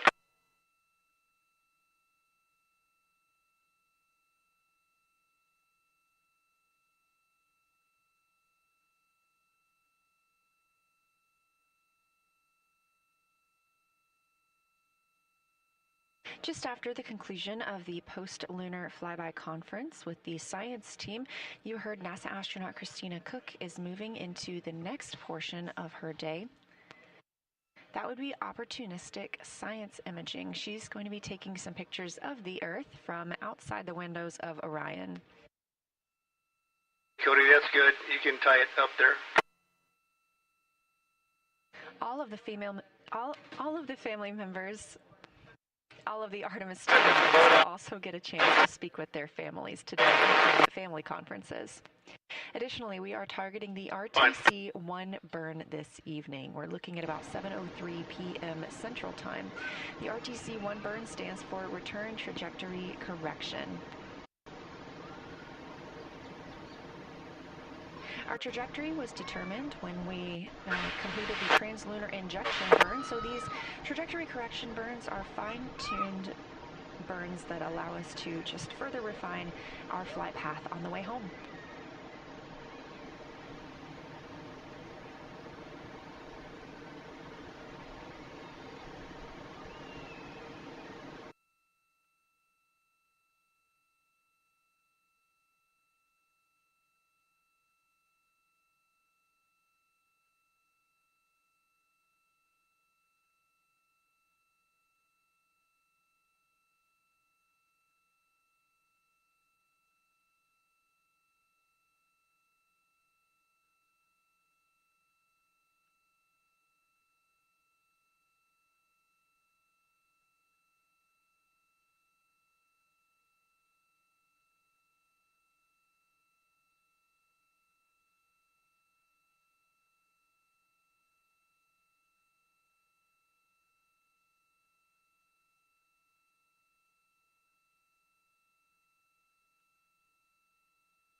Okay, Randy, we're all set. Inside the science evaluation room as the team continues to analyze some of the photos that the crew sent down. Again, this is the first crew to fly by the moon in over 50 years. So some of the photos they took will be of areas that had never before been seen by human eyes. This was determined by our launch date, which was April 1st. The crew additionally became the first people to see a solar eclipse from the other side of the moon. We got some live views of that real time as well. It was pretty incredible to see the corona of the sun coming around the side of the moon.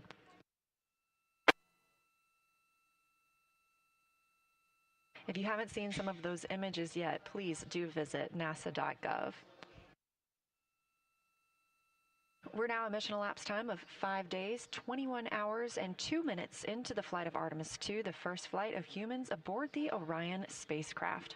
Orion is now 230,896 miles away from Earth, but continuing to grow closer. 44,464 miles away from the moon and continuing to grow farther. You can track these stats at any time by visiting nasa.gov/track-Artemis.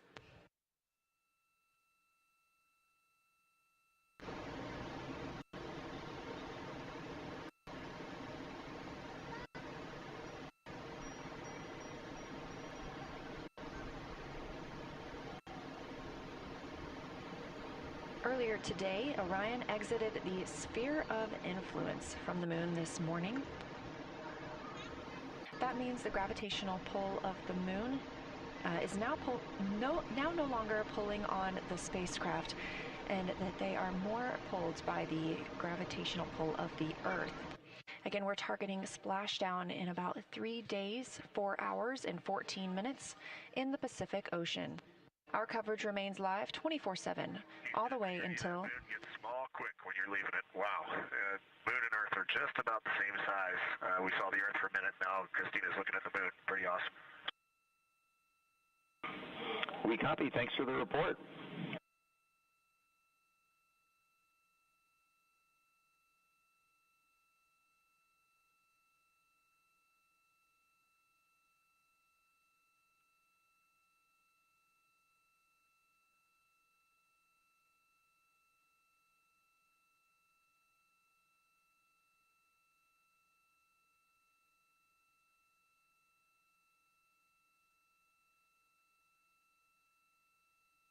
As you've heard throughout the flight, the Orion capsule is often referred to as Integrity. This is a name given to the spacecraft by the Artemis II crew members and announced last year. The crew reports that the name Integrity embodies the foundation of trust, respect, candor, and humility across the crew and the many engineers, technicians, scientists, planners, and dreamers required for mission success. And that this name is also a nod to the extensive integrated effort from the more than 300,000 spacecraft components to the thousands of people across the world that must come together to venture to the moon and back, inspire the world, and set the course for a long-term presence at the moon.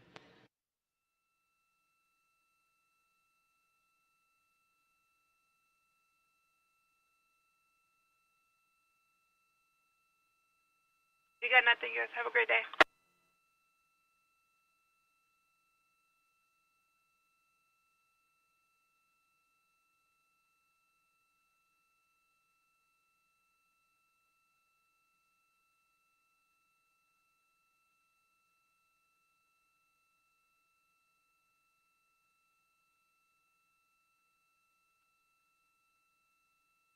You're now looking at a live view outside the Orion spacecraft, solar array wing positioned to look at the spacecraft itself.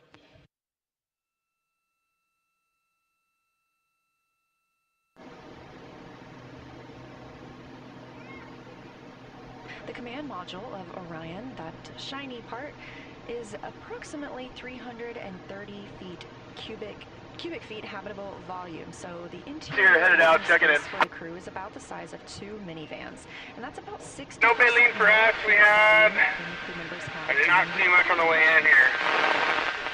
I think I'm gonna go north on this next round. Previously mentioned, this spacecraft is made. But I got up to like, what is it, 48 or something, and 27. 355,056. Somewhere in there for some commons and a couple bottlenoses. That's it. For that. Alright. I might go up a little farther north then. I'll let you know if I see anything up there. Alright, brother man, good luck. We will be back out in a little bit. This a live view inside the Artemis mission control room, where the team continues monitoring all systems aboard the spacecraft, making sure we are set for mission success. This room is also staffed and monitored 24/7. This helps us ensure the spacecraft is safe as well as our astronauts. And just down the hall, we have the International Space Station Flight Control Room, another flight control room staffed 24/7 to maintain all systems and safety for the crew living and working aboard our orbiting laboratory.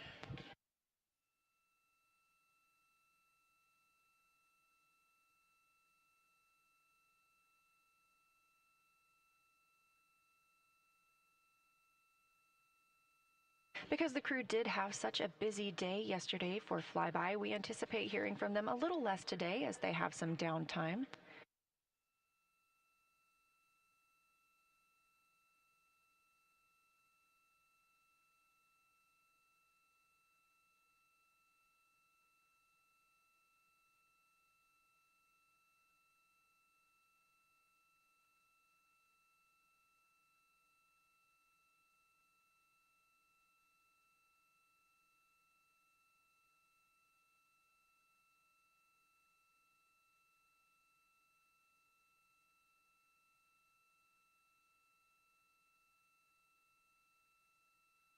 Even though they are potentially in an off day, each astronaut dedicates 30 minutes every day to exercise. When in a microgravity environment, the astronauts could experience bone and muscle loss if not continuously exercising. So Orion is equipped with a flywheel, which is a small device. It's been installed directly below the side hatch.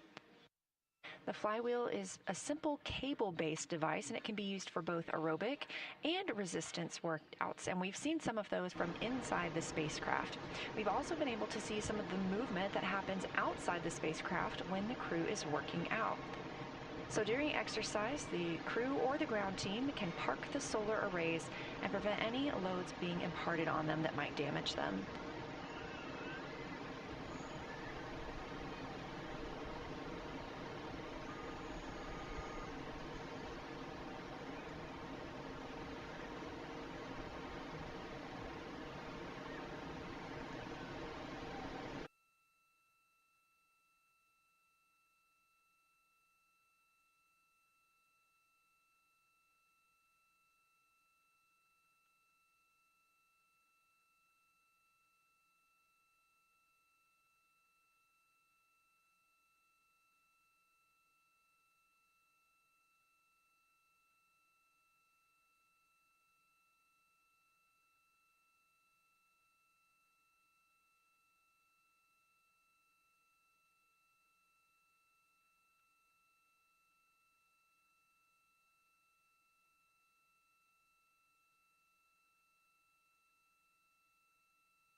Again, we're live here in the Artemis Flight Control Room. 5 days, 21 hours, and 15 minutes into the Artemis 2 mission. This is the flight day 7.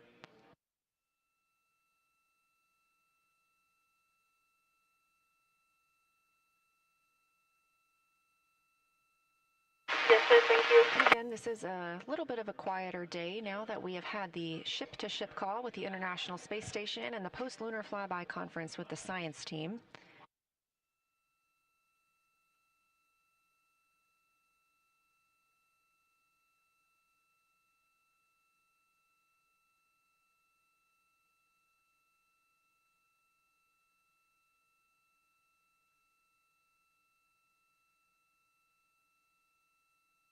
Yes, sir, you got permission.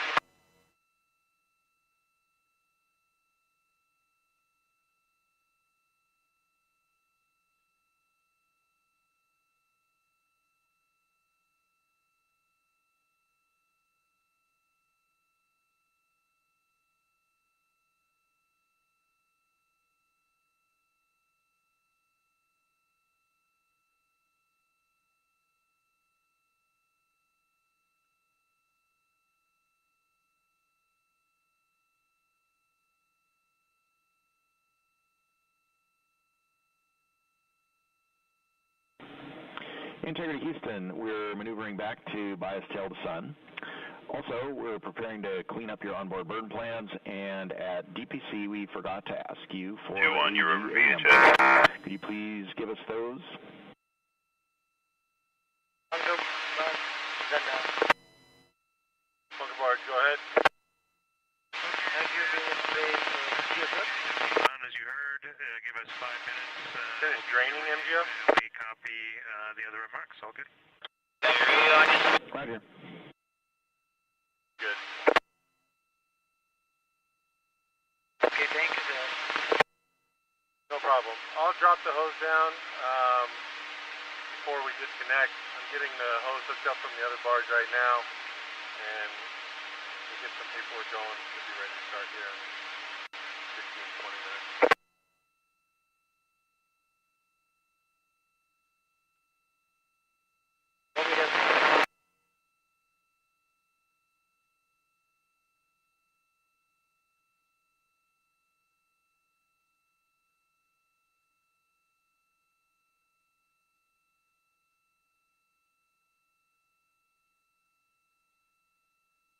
The voice you hear communicating with the astronauts today from Artemis Mission Control is NASA astronaut Stan Love. He's the Capcom for today.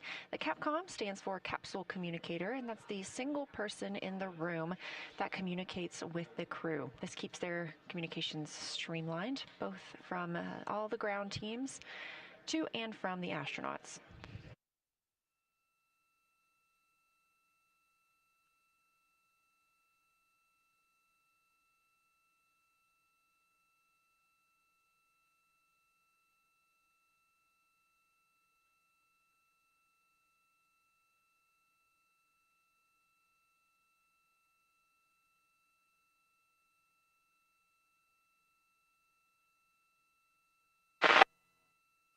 Marietta, this is Warship 8, approximately 1 nautical mile off of your starboard bow. Hangar Union Channel 13, over. Yeah, good afternoon, Marietta back. Hey, good morning, Captain. Requesting port to port, over. Okay, I'll see it. I'll hang it tight to the fence and see you port to port. Hey, Captain, this is Warship 8, southbound channel 1316, out. Marietta back, 1613, 88 Alpha.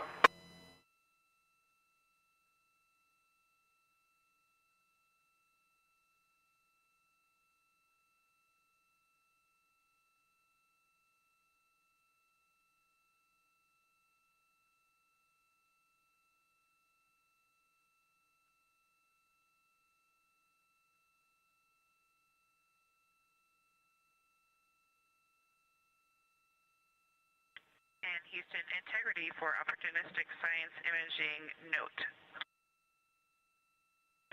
We're listening.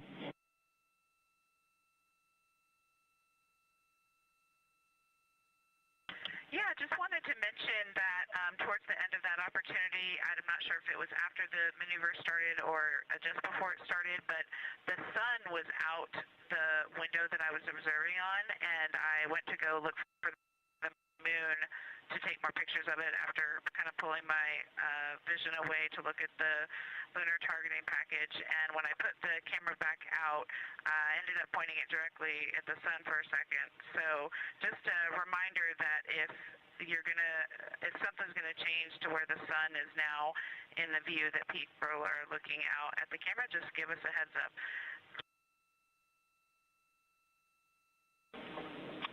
We will do that. Thanks for that information. On another topic, your new state vector is on board.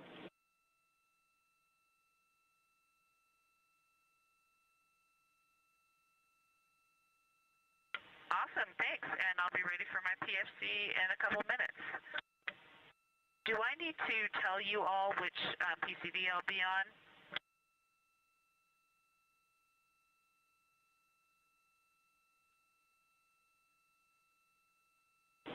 And Christina, no, we don't need to know which PCD you're on. We'll just dial your account. Copy, I'll be signing in shortly. Appreciate it.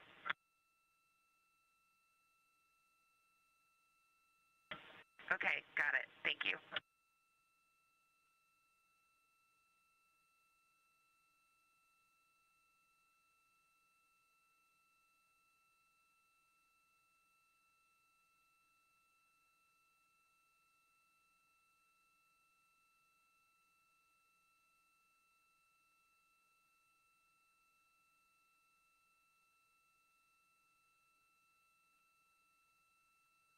As you heard, that communication's coming from Orion and NASA astronaut Christina Cook, mission specialist. She had an opportunity to do some opportunistic science when the spacecraft's attitude was pointed to allow her to see Earth and the Moon at separate times.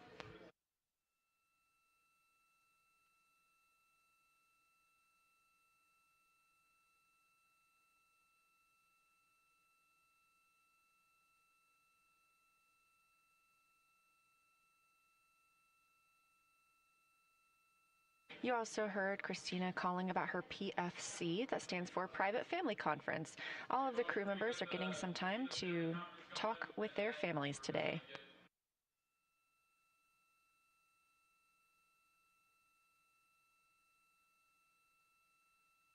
Meanwhile, NASA astronaut Victor Glover is scheduled to conduct some aerobic exercise on the flywheel. Teams here are sending commands to park the solar arrays in safe harbor. That prevents any loads being imparted on them while the crew is exercising.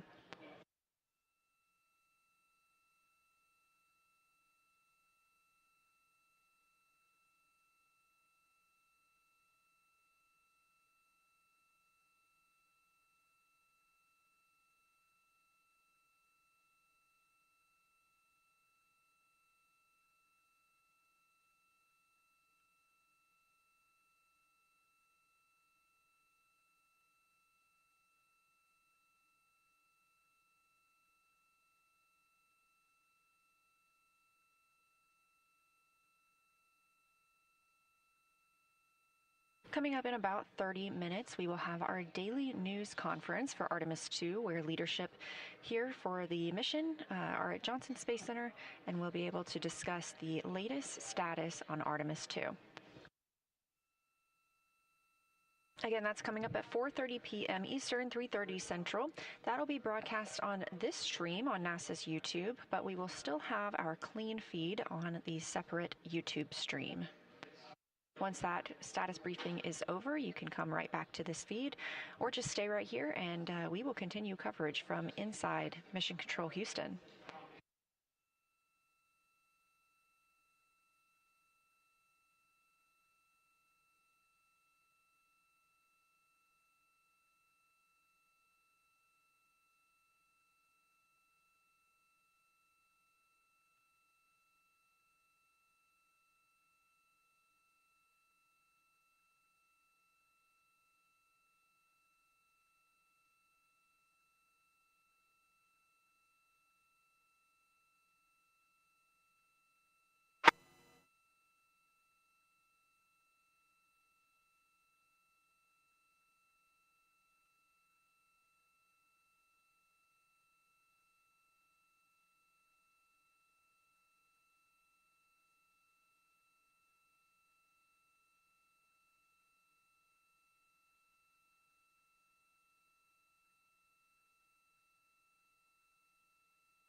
we are go for secondary purge line dumps. We are go for those dumps.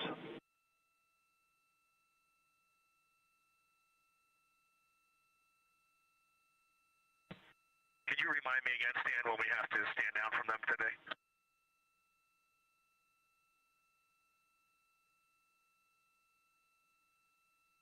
Checking.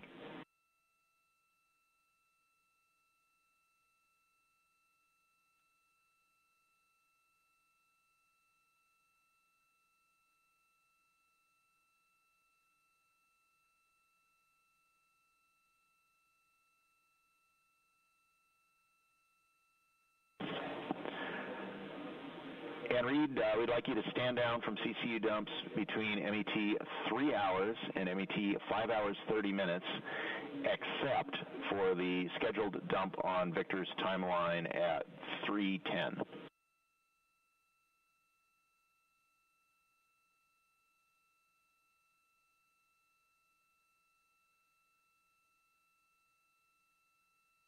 Okay, we copy, Stan. I'm in the process of setting up the recorded exercise. I would appreciate a call with a 2-minute warning to stand down from exercise. It's on our to-do list, Victor. Don't worry.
Live here in headphones in. Control at Johnson Space Center in Houston, Texas. This is a visualization on your screen, and you can access this anytime on your own device by visiting nasa.gov/track Artemis. This is called ARROW, the Artemis Real-Time Orbit website.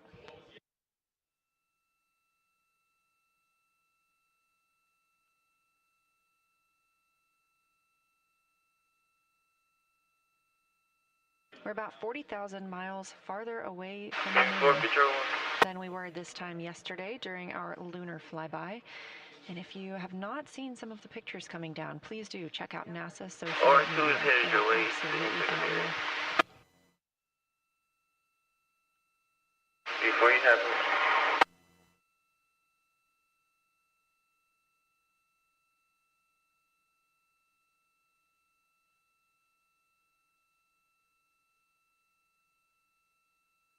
Dolphin.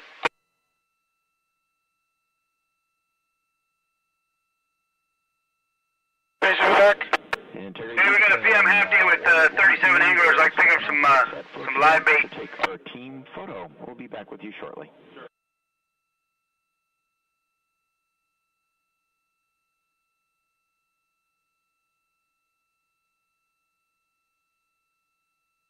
Let's go out to the south.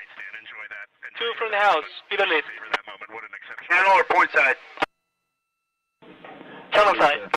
Outside south, channel side, 2 from the house, either lead. Thank you. NASA astronaut Stan Love to the crew aboard Orion. The Orbit 1 team is monitoring the consoles here at Mission Control Houston, led currently by NASA Flight Director Jeff Radigan.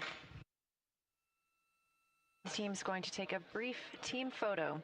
This is the team that has served this shift for the entire mission and has been training together for a significant amount of time now. All of these flight controllers are the ones keeping the systems and the crew safe aboard the Orion spacecraft for the Artemis 2 mission. Additionally, we have the Orbit 2 and 3 team with the same tasks, and they'll be taking their own photos.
Spirit of San Diego, this is Warship 8, approximately 1 nautical mile off of your starboard bow, hanging on channel 13, over.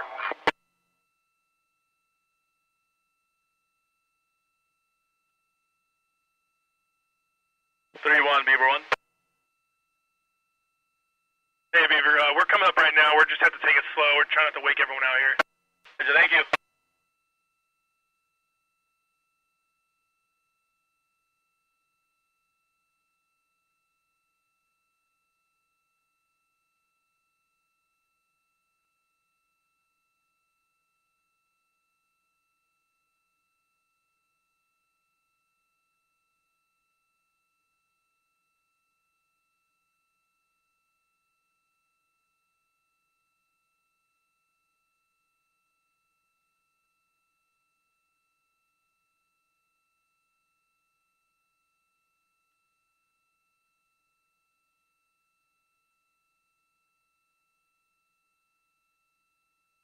Spirit of San Diego, this is Warship 8, approximately 1 nautical mile off of your port bow, hanging on channel 16, over.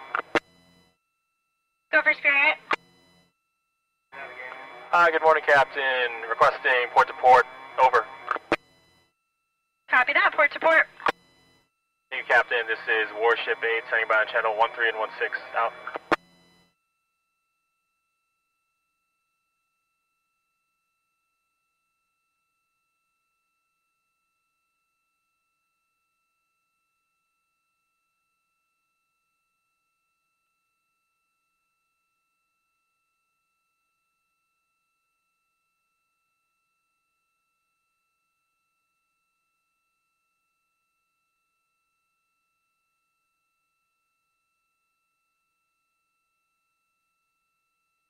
This is Artemis Mission Control continuing to monitor the flight of Orion.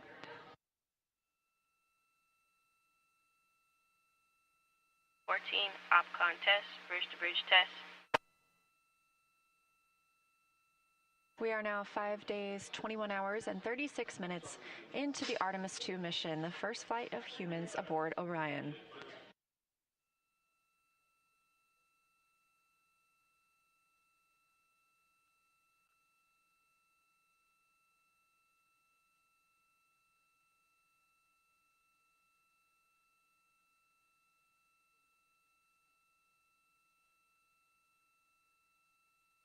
The Orbit 1 team is currently on console here in Artemis Mission Control and just took a group photo.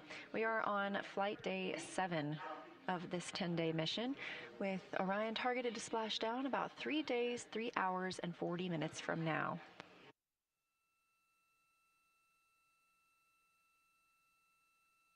This room is full of team members who make this mission possible. That includes Prop, the propulsion officer, CDH, command and data handling, INCO, our integrated communications officer, MPO, the mechanical and power officer, and so many more. Houston Integrity, are you ready for AGA readings?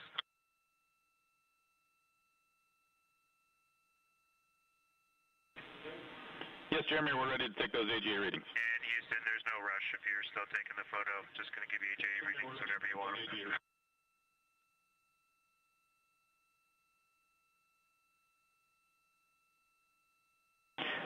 Jeremy, go ahead with those AGA readings.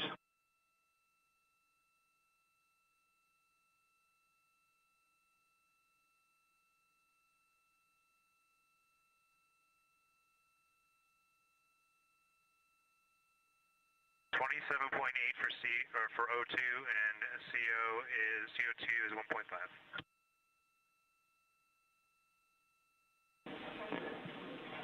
1.5. Copy numbers. Do you have temperature and pressure?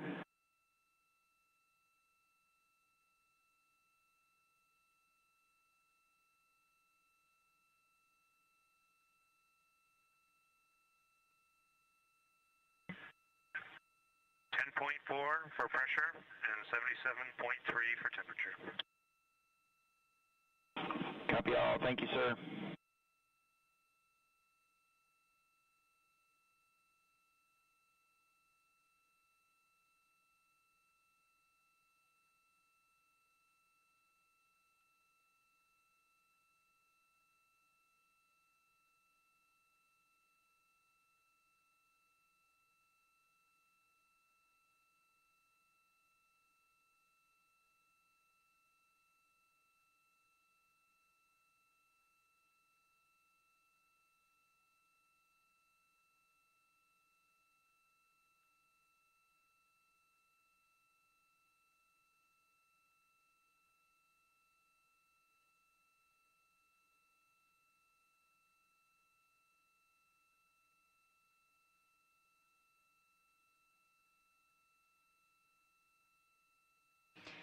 And you just heard Canadian Space Agency astronaut Jeremy Hansen calling down some AGA readings. The AGA is the Anomaly Gas Analyzer, and this is powered on before exercise. It takes about 5 minutes before they can give readings, and they want those readings once they start exercise and afterward. This is the first flight of humans aboard the spacecraft, and therefore the first flight of our ECLIS system, the Environmental Control and Life Support System. So these readings help the team on the ground understand what gases are in the cabin, as well as temperature. You just heard it's about 77 degrees Fahrenheit aboard Orion.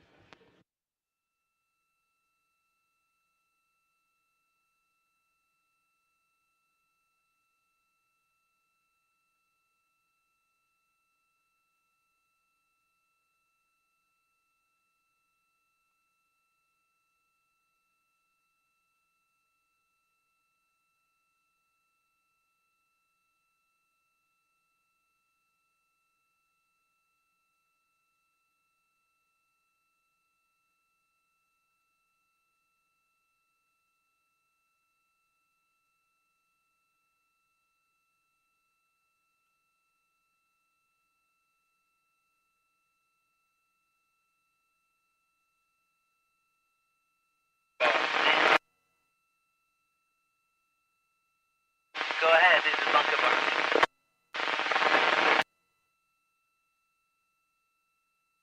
Yes, we're ready to start engines and stuff.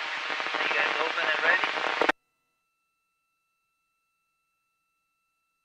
It will start slow.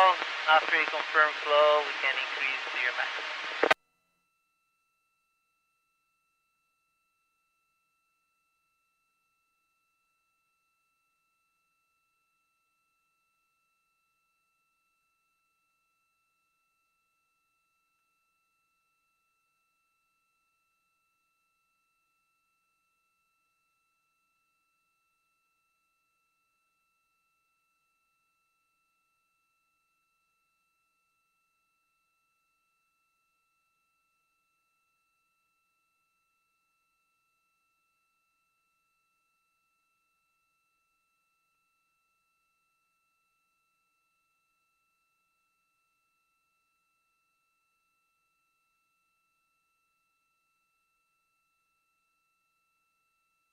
Here you go, bait from here.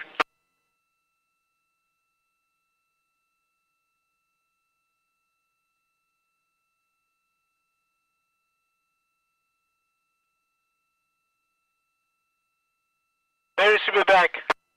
Hey, good afternoon. We're at 34 passengers, like pick us some bait.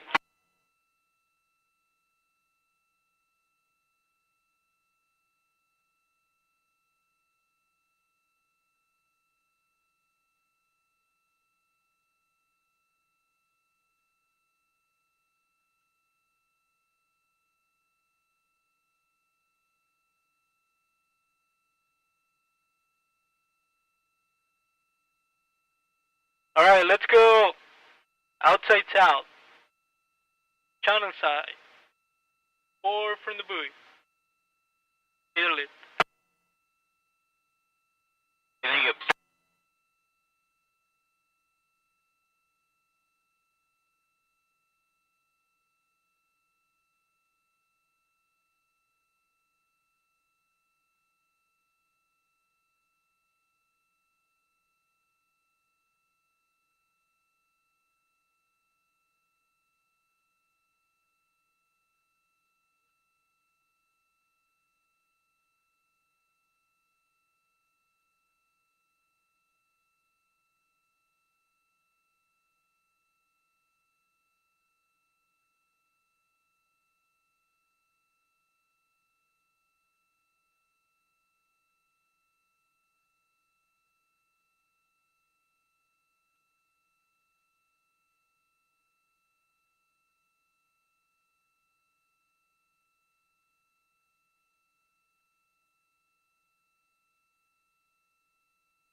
Integrity Houston for burn conference and targeting.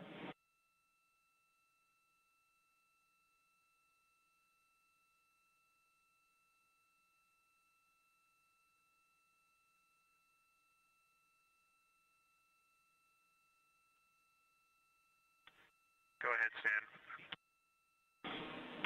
Hey, Jeremy, our GNC maneuvers are conflicting with our preliminary targeting activity. So we may have to do prelim a little later, or we may skip it entirely and pick up at intermediate. We'll keep you posted on how it's going.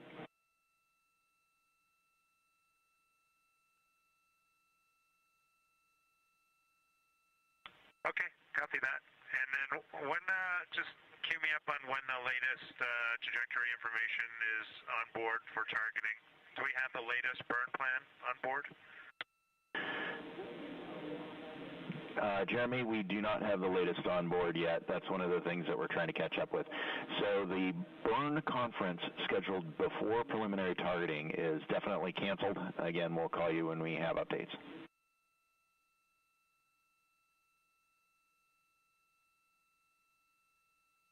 Okay, understood, Sam. No problem. We're pretty flexible. And Jeremy, we're expecting approximately 30 minutes to get the new burn plan on board.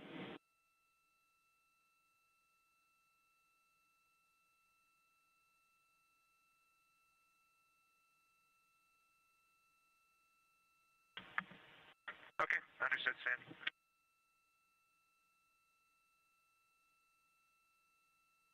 This is Artemis Mission Control at Johnson Space Center in Houston, Texas. The voice you hear on the ground is Capcom and NASA astronaut Stan Love speaking with the crew aboard Orion, specifically Canadian Space Agency astronaut Jeremy Hansen. We are targeting the RTC-1 burn today. That's Return Trajectory Correction 1. That is targeted for about 7:03 p.m. Central Time. This is a small burn using the reaction control system thrusters on the service module of the Orion spacecraft. This helps us fine-tune our path back home. Stan Love was letting the crew know that we are canceling their first preliminary burn targeting conference. They have another one of these in a couple of hours when they will have the final burn plans uplinked and the final targeting complete.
Putting the other one there?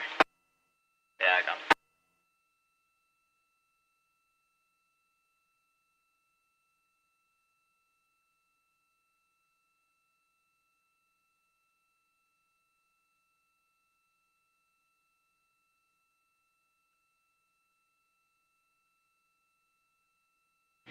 It's now been 5 days, 21 hours, and 51 minutes since Orion launched atop the Space Launch System in Kennedy Space Center in Florida. The crew aboard Orion is getting into the first few hours of their day. They woke up approximately 10:35 a.m. Central Time today to the song Tokyo Driftin' by Glass Animals and Denzel Curry.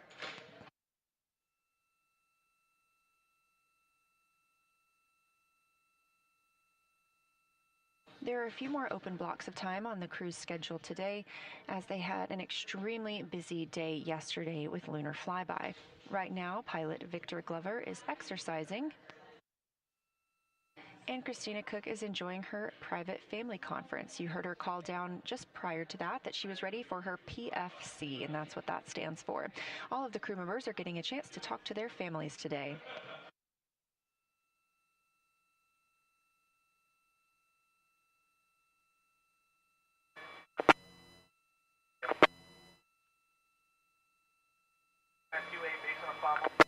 LCAC, this is Warship 8, half nautical mile off your port bow, hang on channel 16, over. Thanks for joining us for our live coverage of the Artemis II mission. We are expecting to Pressing port to have a port, news over. conference today with mission leadership here at Johnson Space Center in Houston, Texas. We are Captain, this expecting is that news conference Warship to start 8, around saying 5 on channel 16, 3:45. out. I assume you're watching this on NASA's YouTube stream, and if so, if you're interested in watching the press conference, you don't need to change the channel or change your stream. We will be airing that right here. We also have a secondary stream with raw audio and video, and you can find that also on NASA's YouTube.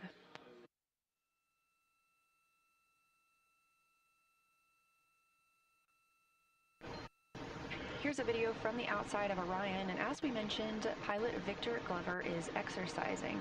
We do see the spacecraft move a little bit when the crew is exercising, and so the teams here park the solar arrays into a safe harbor position. That means any motion that they experience due to the exercise doesn't damage the solar arrays.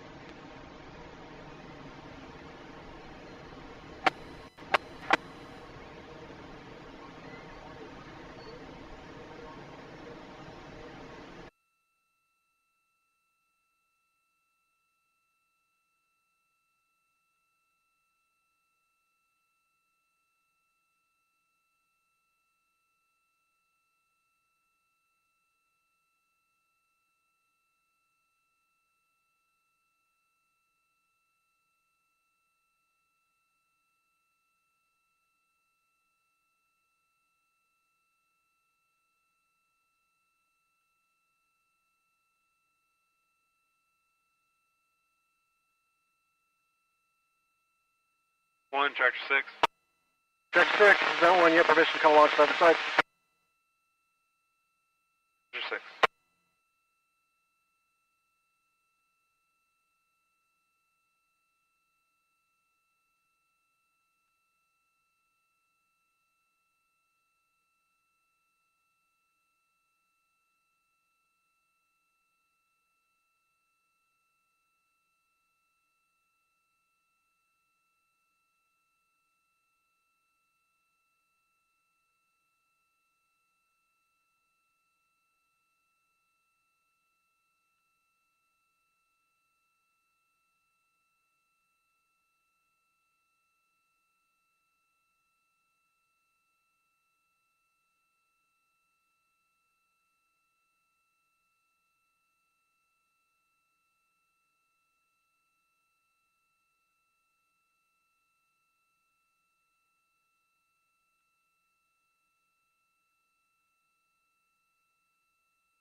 If you're just tuning in and you are looking for the news conference that was originally slated for 3:30 p.m. Central Time, we are now expecting that to begin 3:45 p.m. Central Time. That will be live here on this YouTube stream.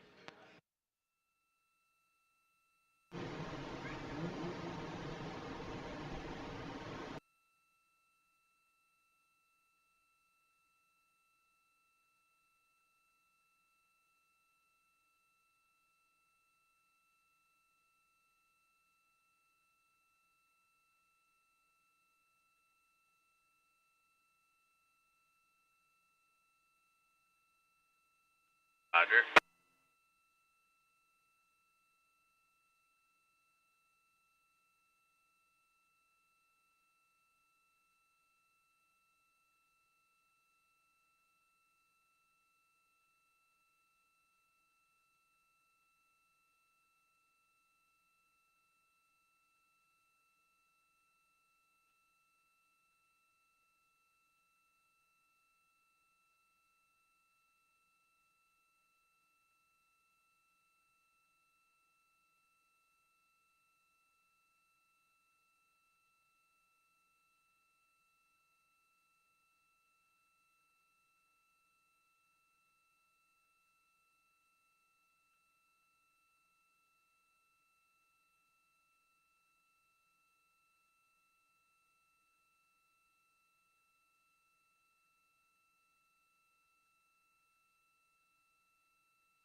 This is Mission Control Houston, specifically the Artemis Flight Control Room here at Johnson Space Center in Houston, Texas.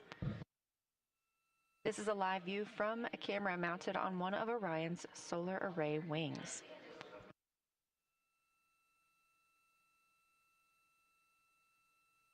Interestingly enough, each of these solar arrays provides enough electricity to power 2 3-bedroom homes.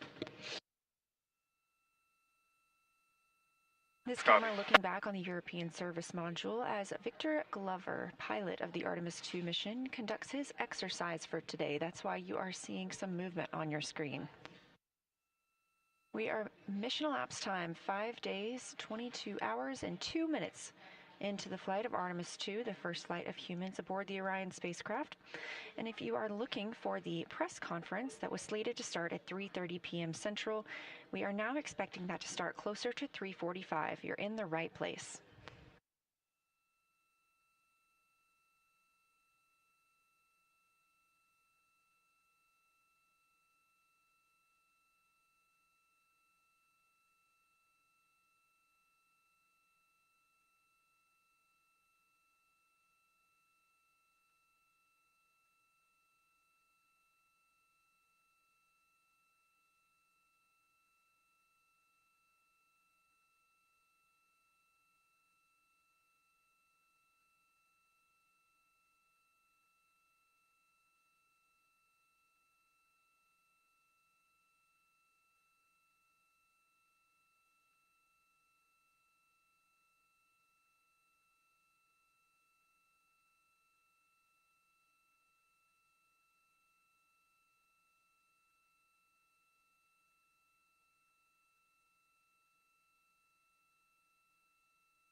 Lead, does that want to go ahead?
You're watching live coverage of the Artemis II mission, the first flight of humans aboard Orion.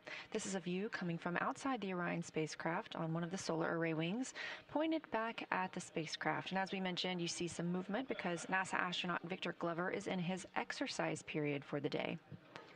The crew is having a little bit of a quieter day after a very busy schedule yesterday, photographing and recording observations about the lunar surface as the spacecraft approached just about 4,067 miles away. Our distance to Earth continues to shrink now as we are preparing for splashdown on April 10th.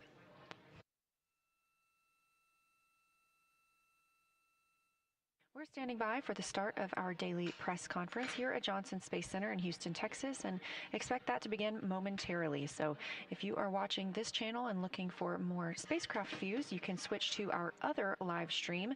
Otherwise, you can stay.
Clear?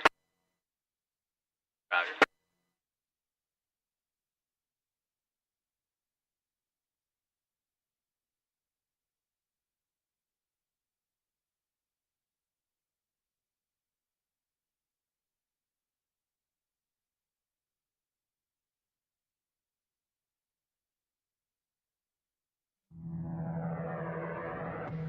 The Artemis II mission is a test mission of the Orion space capsule. Artemis II will be the first time we put humans on this rocket. We're going back to the moon because it's the next step in our journey to Mars. We were always going to the moon. Pushing ourselves to explore is just core to who we are. That's a part of being a human. And liftoff. We shall return. Continuing to test out every bit of Orion. Coming back to Earth, 7 miles a second. When humanity sets big goals, we can bring together genius from around the world. You have the best people on planet Earth putting this vehicle together. That's what's up. To innovate for the benefit of humanity and to inspire the world through discovery. And here we go.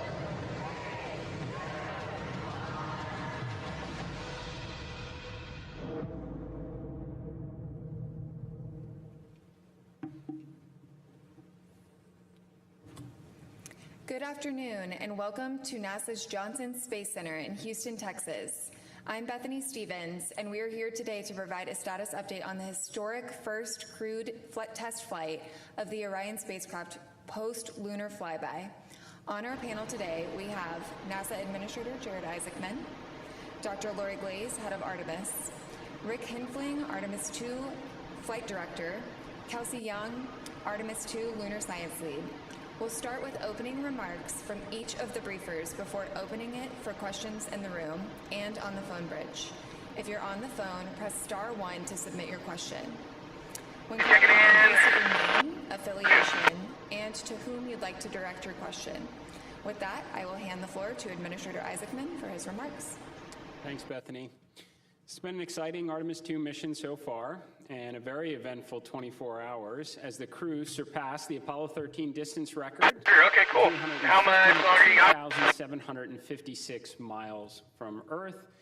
They relayed observations from the lunar surface. They've captured some incredible imagery. They performed a ship-to-ship call with their colleagues on the International Space Station.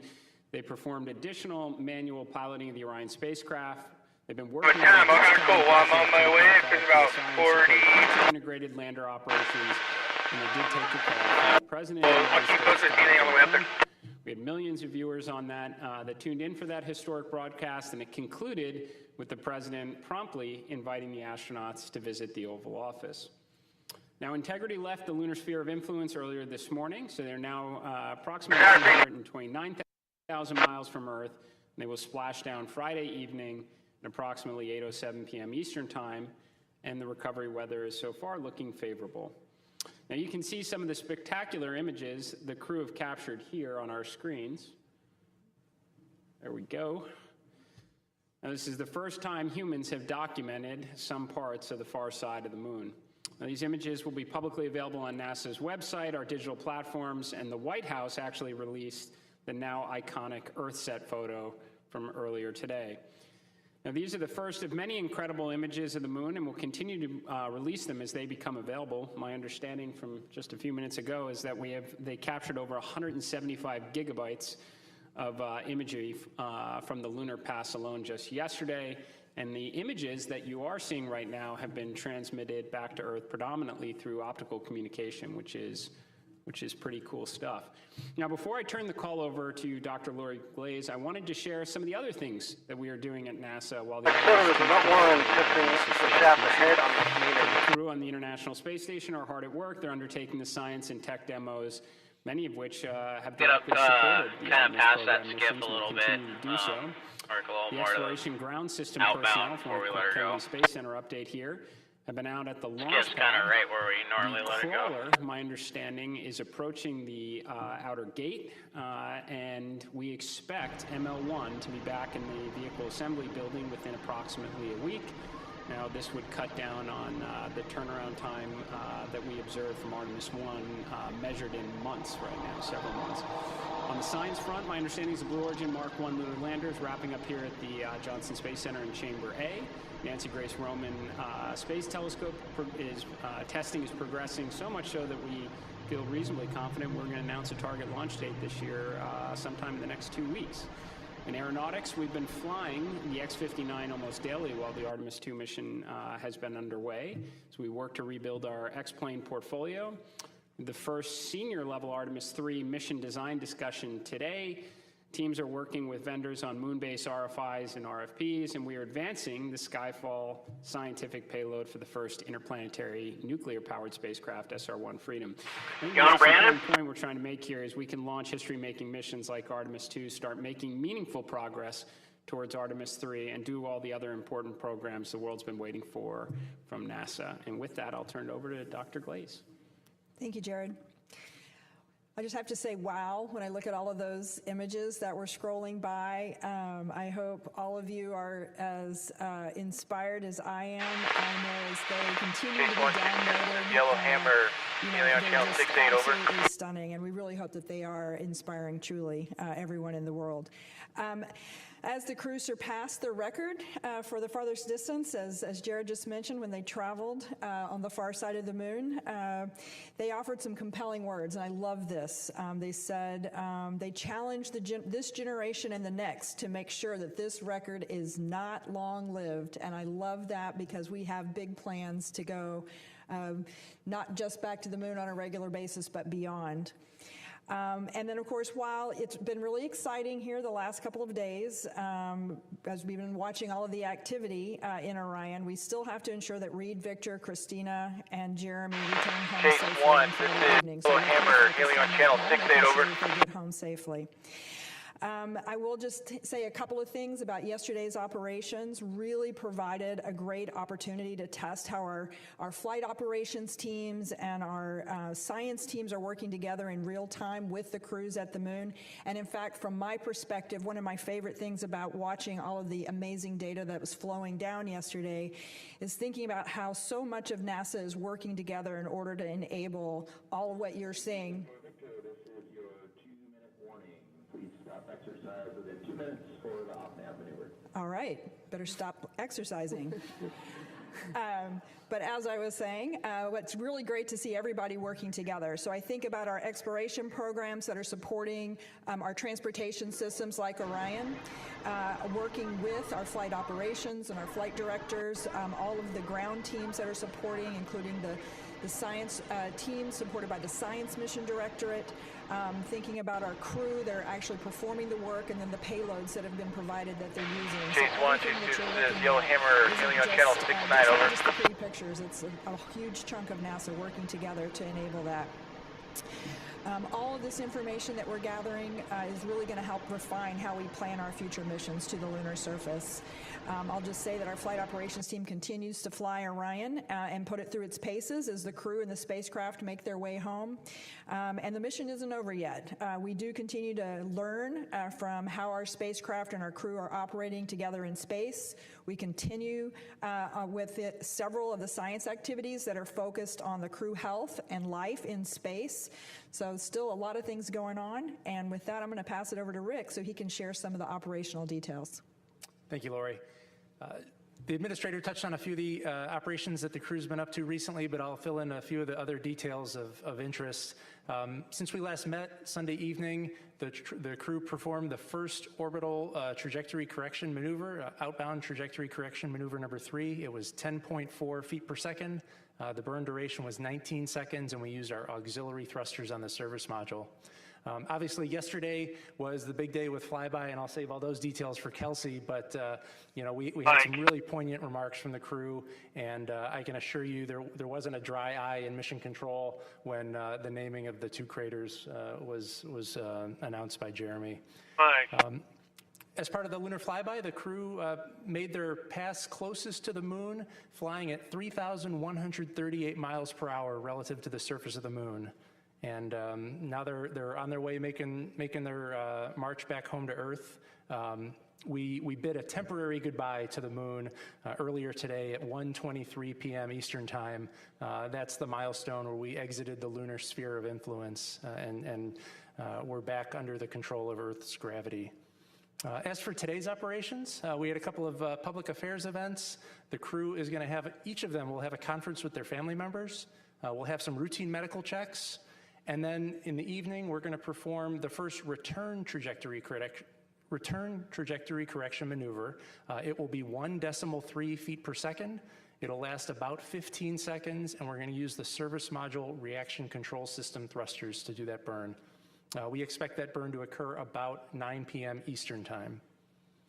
Finally, I'll conclude my remarks with acknowledging that the USS John P. Murtha has left port and has started steaming out to the midway point for the recovery of Integrity and her crew later on Friday. That's all for today's operations update, so I'll hand it over to Kelsey. Thanks. Spirits are very high. We did what we set out to do. The lunar science team and the crew prepared extensively, as we talked about a couple days ago, for flyby, and I hope you all saw that yesterday during execution. We confirmed, as Lori mentioned, that we can achieve science through orbital observations and through integrating science into flight operations. And as Rick just said, we left temporarily, and we're looking forward to integrating all these lessons learned in future missions. I can't conclude opening remarks without diving into science detail, so forgive me just a couple deep dives. Impact flashes, over a 30-minute observation period, and this was largely during that time of the eclipse, crew observed several impact flashes. We did have citizen scientists here on Earth also looking for flashes, and I know that the Lunar Reconnaissance Orbiter team is hard at work trying to identify evidence of those impact flashes that the crew observed. I did have a chance to have the post-flyby crew conference with the crew this morning, and we asked a lot of follow-ups on those impact flashes. Impact flashes are caused by micrometeorite impacts hitting the moon, and they really help tell us about the dynamic lunar environment, which is of course also important when we think about future missions. I don't know if I expected to have the crew see any on this mission, so you probably saw the surprise and shock on my face. And though I was not in the science evaluation room, I heard that there were audible screams of delight. Chase 1, Chase 2, this is Yellowhammer, hailing on channel 16, over. You heard me talk a lot about the importance that human explorers bring to scientific exploration, especially around observations of color. And so I'm sure all of you, like I was eagerly awaiting if they saw any other colors other than black, white, and shades of gray. You heard that they did indeed. Right away, they started describing the green around Aristarchus Plateau and different brown hues. Seven really helped tell us new nuances about the chemistry of lunar material, especially the greens around Aristarchus. That was exciting. That's something that we can all see from here on Earth. And so look at the moon tonight and look for Aristarchus and imagine those green hues that the crew members saw. You heard a lot of discussion, especially from our pilot, Victor Glover, about the Terminator, which really, to our mind, highlighted the benefits and also the challenges for future surface operations. The lighting conditions along the Terminator that the crew experienced yesterday do mimic, in many ways, the lighting conditions of the South Polar region. The low sun angles, the dramatic lighting causing, the extreme shadowing, and illumination also accentuating topography. This is really important for our agency's future moon base plans and understanding how crew member observations can contribute to future mission planning. And finally, the Artemis II crew, in a very poignant moment, offered proposed names for two unnamed craters in the moon's eastern hemisphere. Crater Integrity for their vehicle, and Crater Carol for Commander Wiseman's late wife. I think we have a picture, yeah, thank you. Upon return, the crew does plan to submit these to the International Astronomical Union as consideration for official names. There was, as Rick said, not a dry eye in the house. Really poignant moment, and that we were really glad to observe them describing. And with that, I think we can take questions. Yep, we will open the floor and take questions, and my colleague Will over here will pass along the mic. We can start with you, Jackie. Thanks so much. Jackie Waddles with CNN. I don't think there was a dry eye on Earth when Carol Crater was named. I was just curious, was Reed aware that that was going to be something that the crew was going to do? I was just curious if there was any pre-planned discussions and they were just kind of looking for the crater, or kind of how that came about. And then really quickly, I also wanted to just check on a toilet status update. We heard this morning that I thought I heard some chatter around it being considered, a reentry issue now. Like, is the toilet out of commission until they get back, or where does that stand? Thanks. I'll take the second part. Okay. Yes, I know the crew put a lot of obviously thought and pre-planning into what you heard yesterday. It is my understanding that he was aware prior to yesterday. And the toilet remains operational. The challenge that we're working through is evacuating the wastewater tank. The vent is a lot less than we were expecting, and so we're having to fall back to some other alternate means other than the toilet. But what you overheard on the Space to Ground, or on the Orion to Earth channel this morning, was us deferring some maintenance on the toilet. Typically, when you have 4 crew members using it throughout the day, nominally, you have to do a maintenance activity once a day. And with a lower use rate, since we're not able to vent the wastewater products, we don't need to do the maintenance as often. And so that's what that exchange was about. You're all aboard. Here we go. Thanks. Irene Klotz with Aviation Week. I'm over here. Jared, that's a pretty impressive and full portfolio of missions you outlined that NASA's involved in now. And without getting you in trouble with your boss, are you going to be able to defend an $18.8 billion budget 5.6 billion for 27, or are you prepared to kind of work with Congress to see if the administration will support more? Thank you. I will say we'd like to keep the focus on what we were speaking about today and then move on to other questions like that at a later date and keep the focus on the mission. Thank you. Mark Strassman, CBS. I feel as though I talked to about 10 people off campus today, and they all wanted to ask me about those remarkable images. And so they asked me, so I'm going to ask you. Have you seen anything in those images that surprised you? And what about those images touched you? Take that, Kelsey? Sure. Oh my gosh. When I woke up this morning, I've spent most of my morning just flipping through, the thousands of images that have started to come down. And there is something in every image that surprises me. I think that after looking at hundreds of images taken of the lunar surface, I would get sick of it. I have not, nor do I anticipate getting sick of it. It's just their experience and the amount of time and the rate at which they were moving. Every vantage point is different. You heard them audibly describe yesterday, I'm looking at the same feature as I was 10 minutes ago, and it looks different, right? And the images reflect that. And so, when I see these images, I connect to each one in a different way, especially in light of what we heard from the crew yesterday. I think as a geologist by training, I love looking at the pictures of the lunar surface, but I think certainly, emotionally, a lot of us are connected with the images of Earth, with the images from during the eclipse, with the images from the vehicle cameras taking pictures of the moon during the eclipse period. And while they are inspirational and I think allow all of us to, really feel a little bit of what they were feeling, there's also a lot of science hidden, inside of those images. And I can tell you that right now, as we speak, there is a science evaluation room full of several dozen scientists who are already getting going on those images.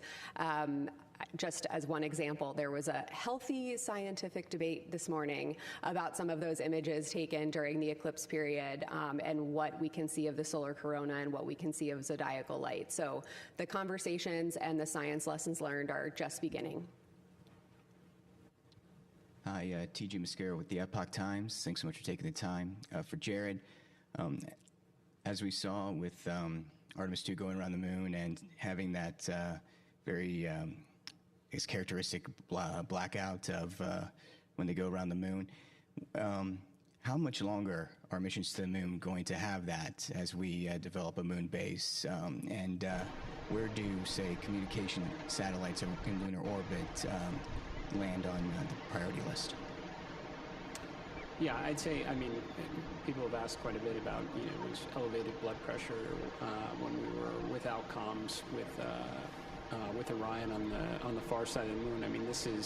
We have comm issues in LEO relatively, routinely. Certainly our operators train for it, our astronauts do as well. But in terms of the bigger picture, can we do better? Maritime pilot boat, Spirit of San Diego. Prioritizing observation and comm relay satellites for This is Maritime Pilot Boat. So we can bring the world along with us as we build. Hey, I just wanted to let you know, I'll pass you on your starboard side because I know y'all turn right before the bridge.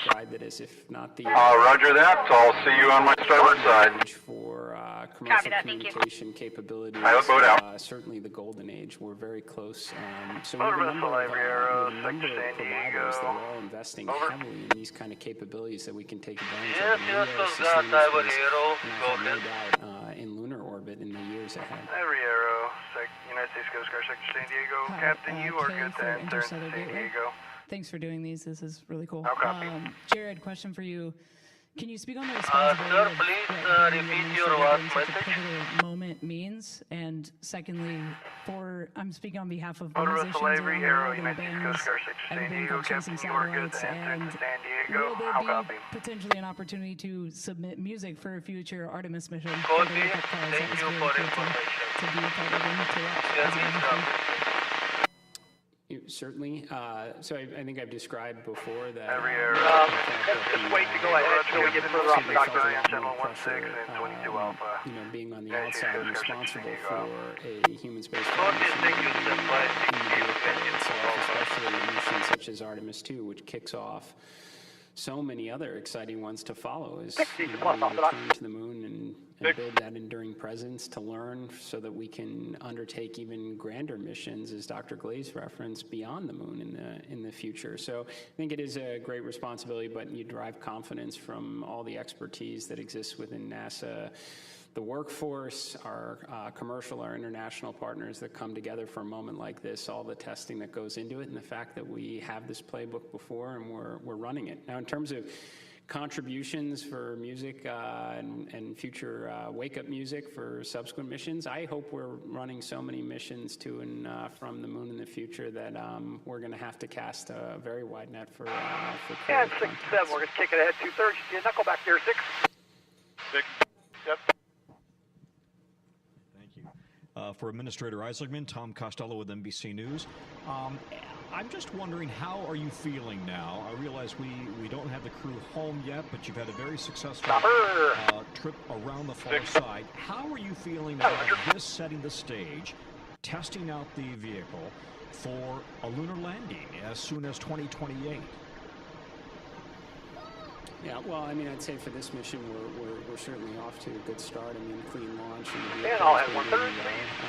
You know, I made commentary early on that I like that we're talking about, you know, water access valves and cabin temperature and even plumbing issues for that matter, for all the things that we could have been potentially talking about prior to the mission underway. But I'll breathe easier when we get through re-entry and everybody's under chutes and in the water. In terms of getting ready for the subsequent missions, it's kind of why I picked some of the words that I did at the beginning of this press event, is that a lot of people's rightful attention right now is on the crew of Artemis II, especially here at JSC and Mission Control, especially the recovery forces that are now making their way out to bring this crew back to their family. And for everybody else, we've got the other things to get done, including thinking about Artemis III. It's why I was very happy that the crawler is making its way out to 39B right now. We've got a timeline to get it back in the VAB, ideally in a week. That would cut down on the turnaround, I think, by 3 months compared to Artemis II. So we can do world-changing missions like Artemis II right now and get ready for the next ones at the same time. Clear in Point Loma. Checking in. Hi, Josh Dinner, Space.com. Has this mission revealed anything about life aboard Orion, crew workload, flights in deep space, or maybe something unexpected that will shape how NASA and Artemis crews approach preparing for future missions? Go and take that. That's a really interesting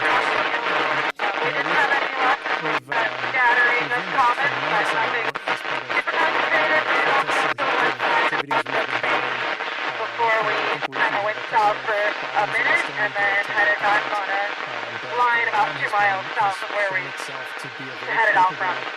Capsule. Roger. Okay. Yeah. Thanks for that. Beyond Earth Appreciate it. Space travel, and I think. All right. Are you heading back out later, or are you done? The administrator talked about the things that we're going to have to improve upon for Artemis III are relatively small and incremental in nature, as opposed to wholesale redesigns of spacecraft. Did you hear about something on the bank there? I'm extremely pleased with the performance of the spacecraft and how it's served as a capsule. I've had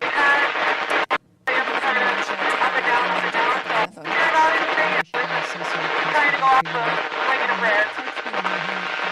These pictures are coming down. How many would you estimate that have come down so far of the moon? And these luminous flashes on the surface, was that an actual meteor shower, do you think, or is it just your usual business of falling debris? Yeah, so the team, the FOD team, is working really hard to bring down the images as fast as they can. Of course, we also have other vehicle data that needs to come down as well, but the team is working really hard to try to get those images down and of course, get them out to you guys as well. We, as of the time I left console roughly an hour ago, there was just over 50 gigabytes of data from yesterday that had come down. Of course, that's not... That'd have been one you could put your rudder right full in it, Yeah, but you it start is that outboard. taken from within the lunar observation period. So we're working really hard to get those down, as well as the audio files that the crew were taking. That's a really rich scientific data set because it captures the nuance of what the crew were seeing. You know, we heard a few of those per hour in those science situational reports you were hearing yesterday, but there are multiple. Yeah, I got the outboard on as well. Of, you know, media science observations, about 2/3 of which we've been able to get stop down here. so We'll just far. get you And our turned around team down has, here. has already Say that one more time. looked at that, you know, those couple Yeah, just hours go stop on the engine. We'll get you turned around out here on the range. As for the impact flashes, yeah, absolutely. I mean, we think they Well, saw 4 and possibly up to 6 impact flashes. Again, I talked to them about that just this morning in the crew conference with them.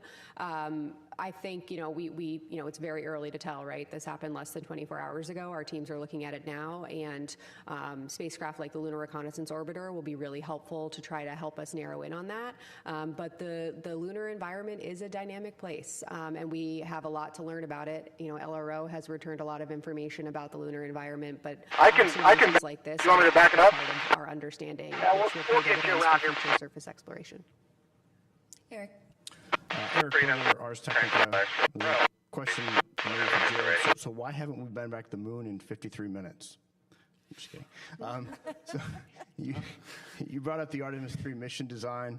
Can you bring up sort of, or talk about the 2 or 3 hardest problems that you're tackling? Sort of, you talked about the mission design meeting today, but sort of the 2 or 3 hardest problems you're tackling right now to make sure that launches next year.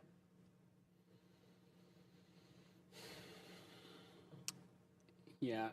So I don't want to get too far out in front of a mission. I am stopping the outboard. To say that there are a lot of things based on the information we have available today, from feedback from our vendors, that we know are achievable. Security. Questions probably will just be what the Are you ready for 1/3? Artemis 3 is it going to be Leo which one? And there's pros and cons for each of them for sure. We're all going to be able to have some sense about which of our 2 HLS providers, both of which all marine traffic alert coming up in the next month or less right now. So a big key to our strategy, not just to return to the moon, but to stay and to build a base, is going to be rapid reusability of heavy lift launch vehicles. So the more they get experience doing that, the more options that are available for us for Artemis 3. But I'd say right now we certainly have a good plan for that mission. Will help us buy down a lot of risk in advance of a landing for Artemis 4 and 20. Jeff Faust with Space News. Hi, Jeff Faust with Space News. Question for Dr. Young. Yeah, stop that advertising. Are going to get all of these images and verbal descriptions and annotations. What's the plan for the science team in the days and weeks ahead to go through all of that data and see how they address the 10 science objectives that you laid out for this mission? Thank you. Oh my goodness, what a good question. We have a lot of data to get through. Like I said, it has already started. We had teams working overnight, you know, after the crew went to sleep, as soon as we started getting data down. You know, I will reiterate that we will be getting all mission data relevant to lunar science archived and made publicly available within 6 months post-splashdown. So these are all of the images of the moon, these audio files, and even the annotations. But in the meantime, over those next 6 months, we're also going to be preparing 2 reports that we also owe to be publicly released within 6 months post-mission.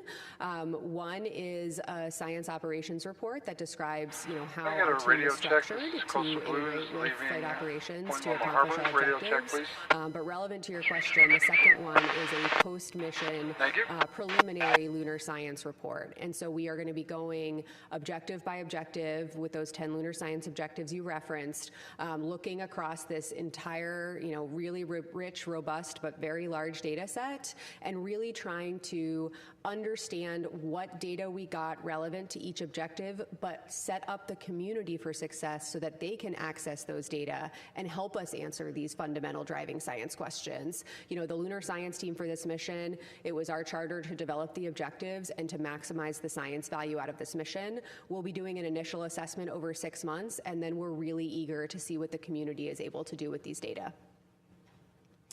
We'll move to Ken Chang with the Ready, New York Captain. Times. You comfortable here at this? Where you at? Okay. Thank you. So I Captain, have go a ahead. question Cast off. about 6, the Simon, optical complete. communications. How was the performance like? How many gigabytes was sent? What was the data rate? How does that compare with what was expected? And how does it compare with the usual way of sending data back? And it seems like it's been almost operational already and not just a test. Thank you. Yeah, I think the question was relative to some of the data rates for the optical communication system. I'll just give you a stat from overnight that we heard from Consul. We got 20 gigabytes down in a little more than 45 minutes. That's orders of magnitude more than we get via our S-band telemetry system. So optical comm has been working really well, and hopefully we can take what we learned on Artemis II and expand its operational capability and its implementation for future missions. And now we will move to Lauren Grush with Bloomberg.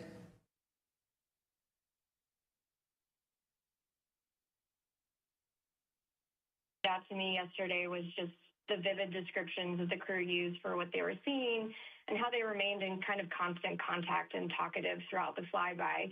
I'm wondering if it's possible to say how that might have compared to the Apollo crew observations and how that robustness impacted the science and the data that was collected.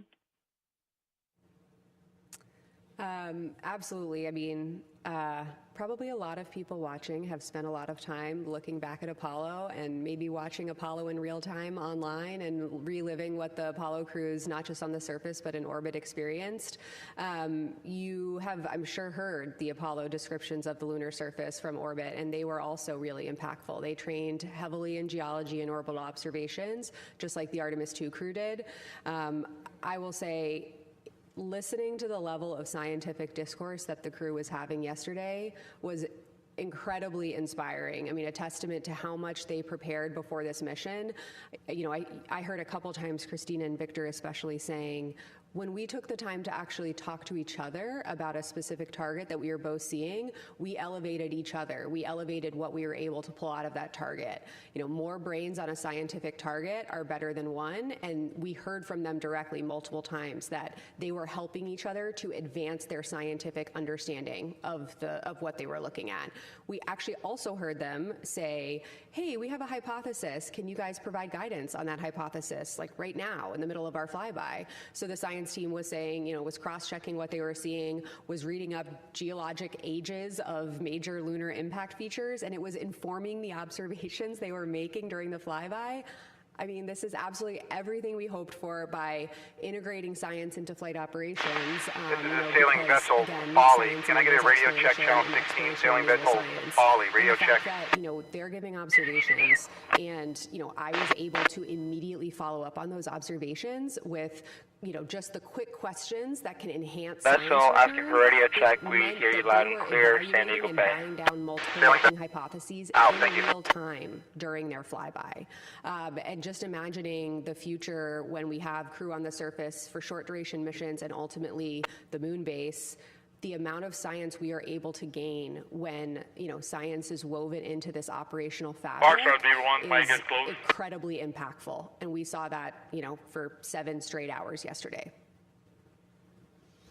Now we'll move to Micah Maidenberg with the Wall Street Journal. Hey, good afternoon. everyone. Thank you. Have a good one. So Rick, what is the approximate time on Friday when the crew module separates from the service module, if you have that on hand? You know, the administrator mentioned splashdown is expected for around 8:07 Eastern. And then any color on kind of reentry prep work ahead for the crew and mission control between now and Friday? Thanks. Sure. I'll start with some of the times. The crew module and service module separation is going to occur about 20 minutes before entry interface. So that separation will be at 7:33 p.m. Eastern Time. We expect entry interface about 7:53 p.m. Eastern Time. with a splashdown around 8:06 p.m. Eastern Time on Friday.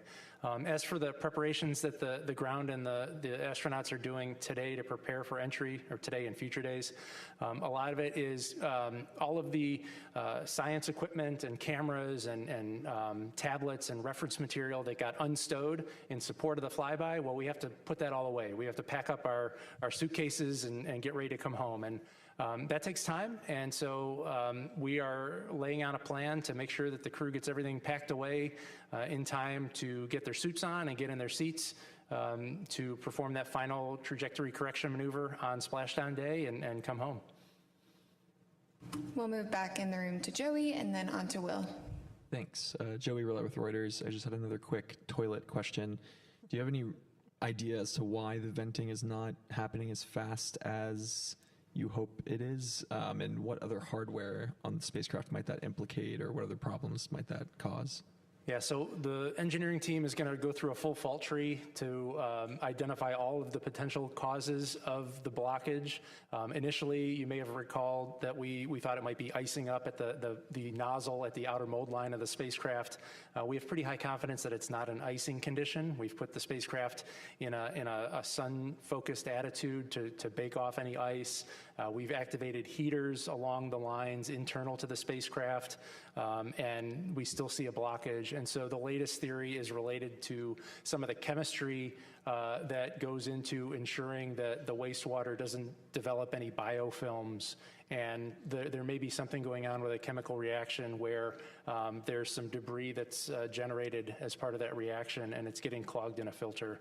But again, we don't have root cause, and once we get the spacecraft back into the processing facility in Florida, we'll be able to get access to all the components and do a real detailed fault tree to identify the root cause. Hi, Will Robinson-Smith with Spaceflight Now. Thank you all for taking the time.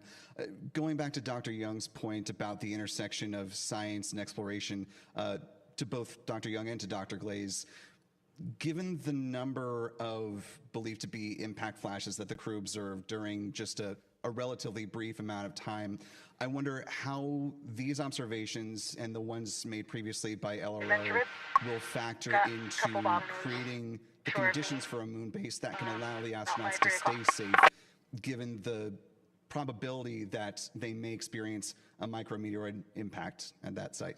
Thank you. Can I say anything?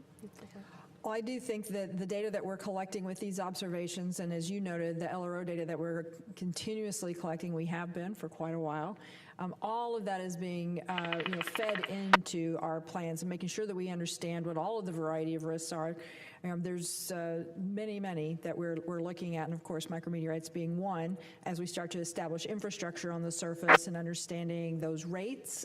These kind of data really help inform us as far as what we can anticipate. And of course, the different parts of the moon, down at the South Pole, maybe a little slightly different rates than we would see higher up at higher latitudes. So we need to compile all of those data and understand where, what those impacts might be.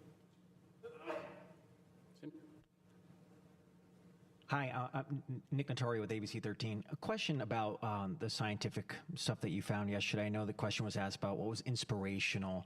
I talked to Joel Kearns yesterday, and he had told me, I'm just looking at his quote, as a scientist, I can tell you what's most inspirational is when you're pouring through something you're working on and you realize you're seeing something that nobody else has ever seen before. I know you talked about the impact flashes, but is there anything else that no one else has seen before that you guys have already saw? And then also explain to us on Earth that maybe this is high level over our heads, how what was photographed or taken yesterday could maybe give us some answers on our planet of Earth. Thank you. Yeah, lovely questions. I might just give a specific example of something I heard from the crew yesterday. My background's in geology and specifically impact cratering, so every time they describe those beautiful basins, I get really excited. They did describe Ohm crater a couple of different times, and they noticed a variety of different color and albedo hues associated not just with Ohm, but with the rays that extend out from the crater. This could indicate, impact impactors, impact events are really compelling for a lot of reasons. Obviously, I'm quite biased, having written my PhD on them. But they can excavate material from great depths below the surface, which means they're kind of like a geologist cheat code, right? Where you can't get all the way down there by yourself, but when an impact has brought up that material for you, it can actually perform that excavation, and we just need to send the crew to the right spots on the surface, and they can actually look at depths far below the surface. And I bring that up here to say that what the crew observed around Ohm yesterday was they actually noticed color and albedo hues coming out in those rays, and they noticed that they were distinct and different and evolved along the ray systems, which could potentially lead us to believe that that crater excavated from distinct depths below the surface of the moon. So it's those kinds of nuanced observations that can ultimately inform future landed missions, future crewed missions, to understand where can we go to maximize the scientific value. These ultimately get at chronology of the solar system, at how the inner solar system has evolved over time, which connects to, the moon being the witness plate for our planet and for the inner solar system. You heard Lori and I the other day get very excited about talking about, pesky plate tectonics and oceans and vegetation that gets in the way of us looking at the early part of our planet's past, and the fact that that part of the record of our Earth-Moon system is still available on Earth. Well, where it's available is the highlands, the far side highlands, and the South Pole. Specifically, the South Pole has the South Pole Aitken Basin, which is my personal favorite lunar and planetary science objective. It's the oldest basin in the solar system. If we can get the right age constraints on that basin, it can help us anchor the chronology for the entire solar system. And so crew observing things like they did with Ohm, where they can say, with my eyes, I can see this distinction, which can ultimately tell us that future observations of high priority landing sites could tell us something similar.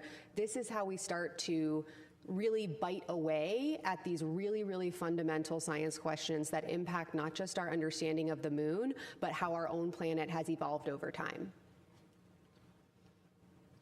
Mark Kirkman with NSF. This is for Rick. While we have you here, I'd like to drill down a little bit on entry day a little more. Sounds like weather in the primary recovery zone is looking favorable, but can you walk through, as we approach EI and pass EI, what redez capability you have, what kind of cross range and downrange capability you have, when you committed to that landing zone, and also with this thermally benign entry you're going to fly, do you still expect to exceed Apollo 10's speed record? I know you don't care about that stuff, but we do. That's all right. You can still keep asking the questions, and we'll go follow up, and we'll find the answers. I do not have the answer offhand about the Apollo 10 speed record, so we'll have to get that back to you tomorrow.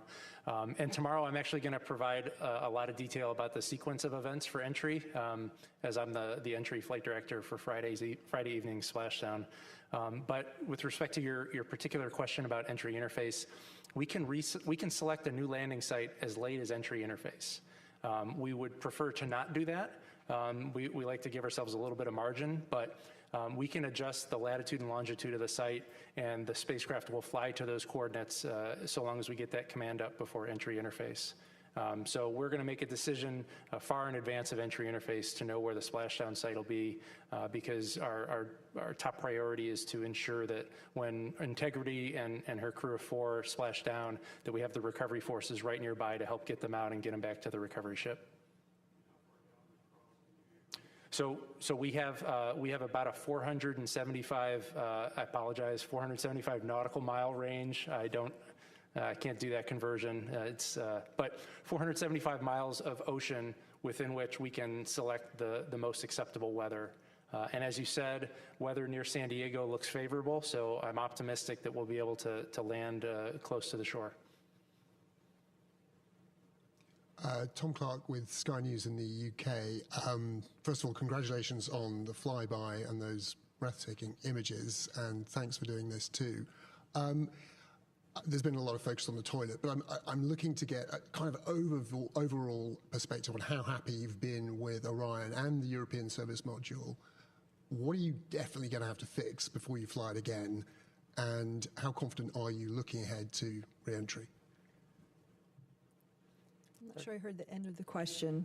You talked about how the Orion is performing, and it's performing spectacularly. I have to tell you, our Orion team is so pleased with really everything the way that it's performing. The engines, the manual control that you've heard us talk about several times, that the crew have just gone over and over about how well that's performing, how nicely the Orion crew module is. Good afternoon. Harrigan, clearing Point Loma. Again, providing everything that we need. Yeah, we've had a couple of challenges, but overall, I mean, I think they're pretty minor in the whole grand scheme of things. The hardware itself performing extremely well.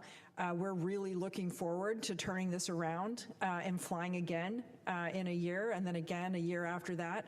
I think this hardware is really spectacular, and we're really looking forward to doing this more often. We're going to get the toilet figured out. The toilet is actually functioning perfectly. It's the drain, the ability to vent the wastewater. And as Rick said earlier, as soon as we get this down on the ground, we'll be able to get inside, and we will get to the root of that. Hi, Lisa Grossman from Science News. This is especially for Kelsey, but actually for all of you. The astronauts yesterday used a lot of really fun analogies and descriptors for the features on the moon they were seeing. Did any stand out for you as favorites? Oh, of like the analogies they used to describe lunar features?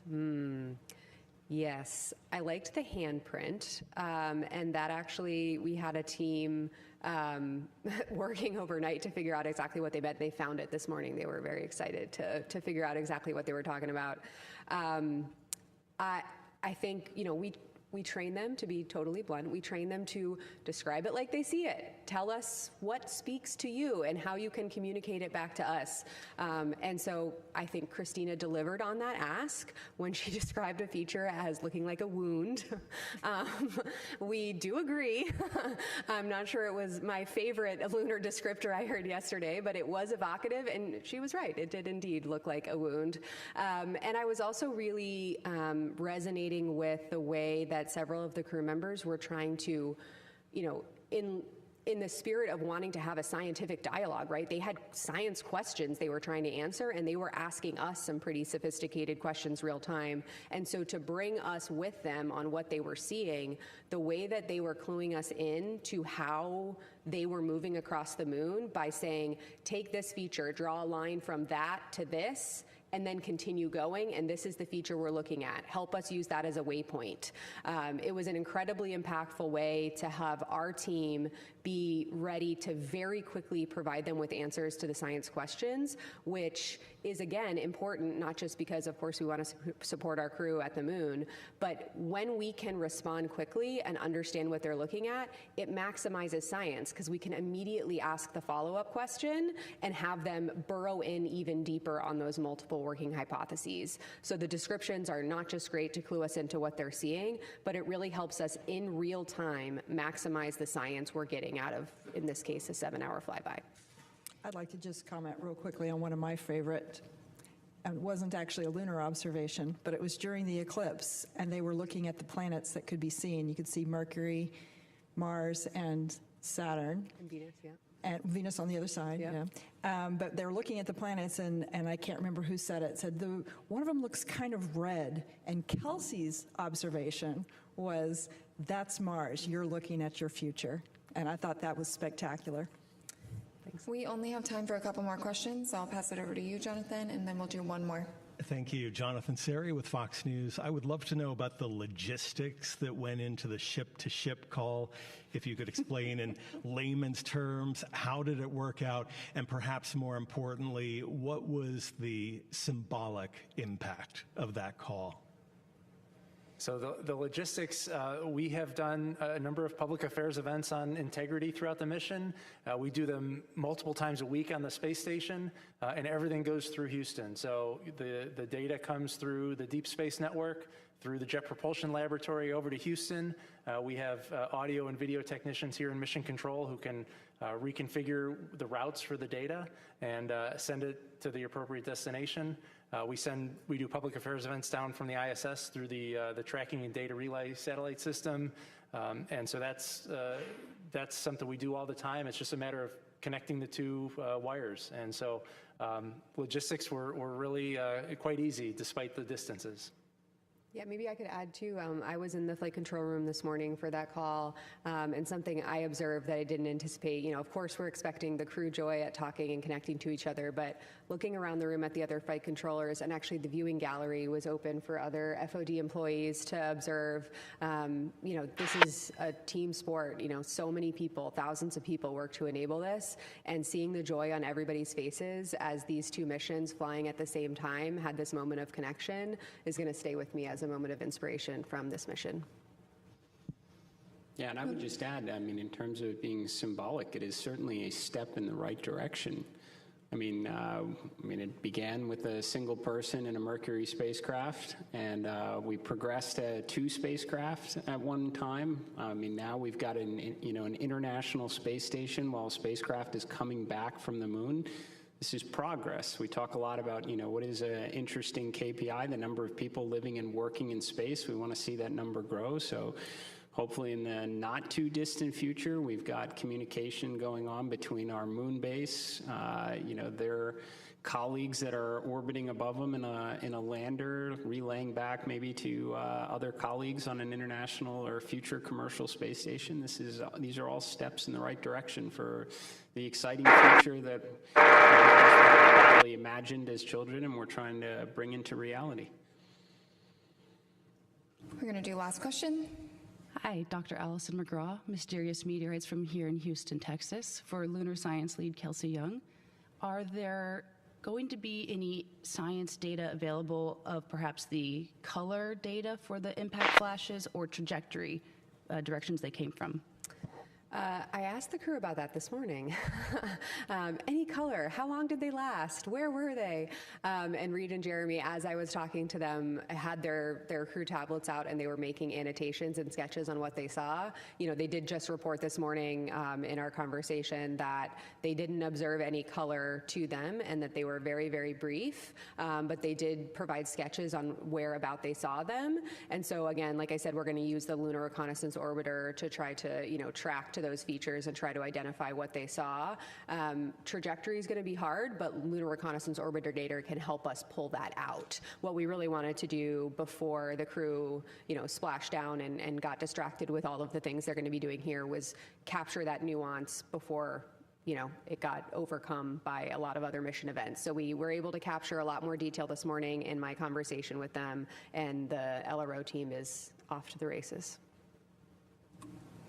Great. With that, thank you for joining us today for our mission status briefing. We will have another briefing tomorrow. Until then, you can continue to follow along with the mission 24/7 on NASA's YouTube channel, and we will leave you with these beautiful images captured by Integrity.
Good afternoon and welcome back to the Artemis Mission Control Room here at Johnson Space Center in Houston, Texas, where teams continue monitoring all systems and the crew aboard the Orion spacecraft, the first flight of humans on this spacecraft.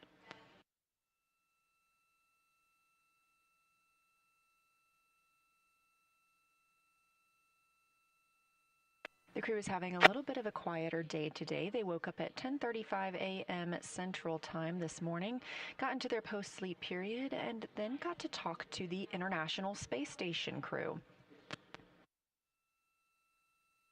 Following that brief encounter, they stepped into their post-lunar flyby conference with science lead Kelsey Young.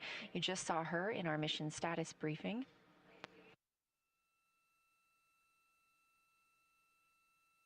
Since then, the crew has had some opportunities to speak with their families and exercise a little bit too. We are targeting the RTC-1 burn this afternoon. That's Return Trajectory Correction 1. This helps fine-tune our flight path and its crew to come splash down on Earth. We are now 3 days, 2 hours, and 9 minutes from our initially targeted splashdown time.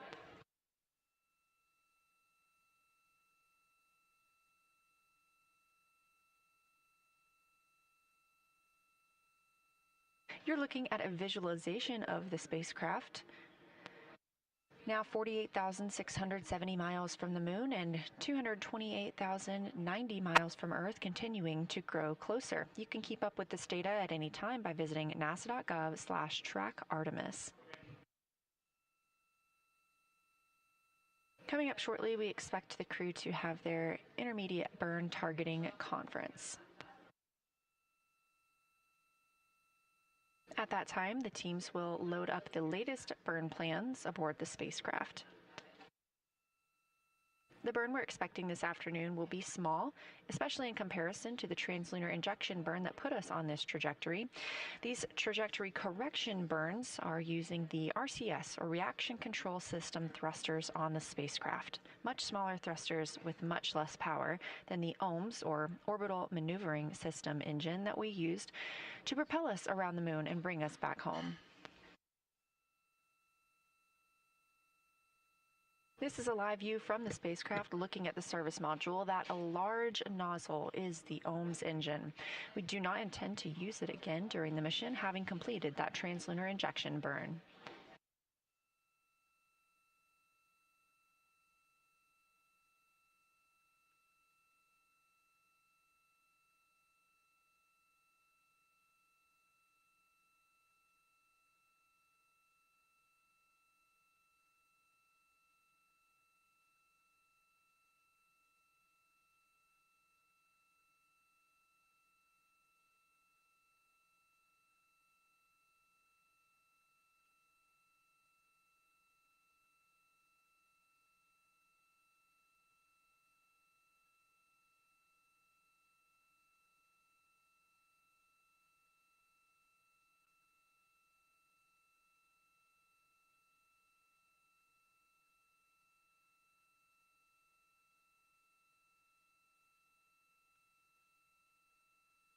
So 2, this is Boat 1, com check, over.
West Coast weather.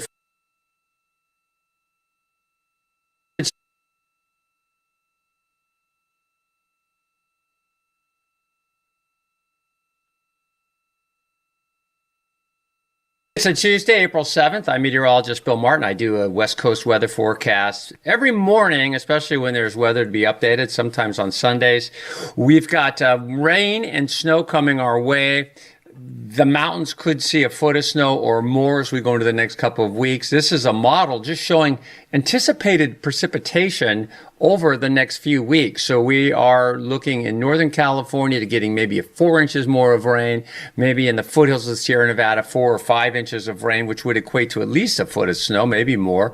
Southern California, an inch of rain as well. So interesting to see. So we'll keep our eyes on that. The next couple of weeks, this pattern will kind of persist. So we get a break and then we get a low, then we get a break, then we get a low.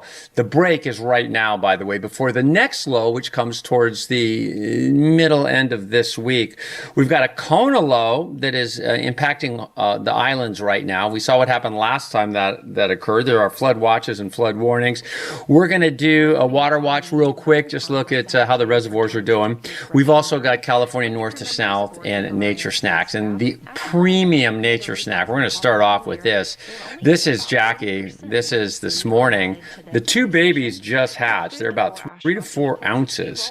They're no feathers, just down, and they just hatched over the weekend. So then remember, if you remember right, her and Shadow lost a clutch is what it's called, but they were able to remain fertilized and get it going again. These babies feed constantly. They grow fast, 5 to 6 weeks, and they've got wings and they're flapping them. Right now, that's just down. There's no feathers yet. And in 10 to 12 weeks, they fledge, which means they're standing up, flapping their wings and getting ready to leave the nest. It's a double hatch. And those, if you got to remember, you lose track, but this is 145 feet up in a tree. Will the weather impact these eagles? The rain that's coming in should be fine. Doesn't look like that cold of a weather system like what we had last year when we lost the babies. So just some awesome nature snacks. We'll revisit that. Here is the Weather Service headlines, or here are the National Weather Service headlines. Today, this is out of, let's just say it's out of Sacramento. Tuesday, a few clouds, and then Wednesday through Sunday, chance of a thunder shower and unsettled weather. So that's round one of this kind of 1-2 punch that we see coming. The next punch, round two, will show up in the following week. Another headline, this is rainfall totals. The National Weather Service out of Monterey saying, hey, look, we're going to get some rain. These are some of the numbers we're expecting through Sunday. Half inch of rain in some places in the foothills. This next system is very favorable to the orographic spots, right? The spots that have, because perpendicular flow to the wind, right? So the west slope of the Sierra Nevada, this system's coming in straight off the Pacific, low, mid-latitude, perfect for coastal orographics and for Lake Tahoe, west slope of the Sierra Nevada. Orographics, all orographics are is just mechanical lifting using a mountaintop, or even even using a large hill like Mission Peak will create its own orographics.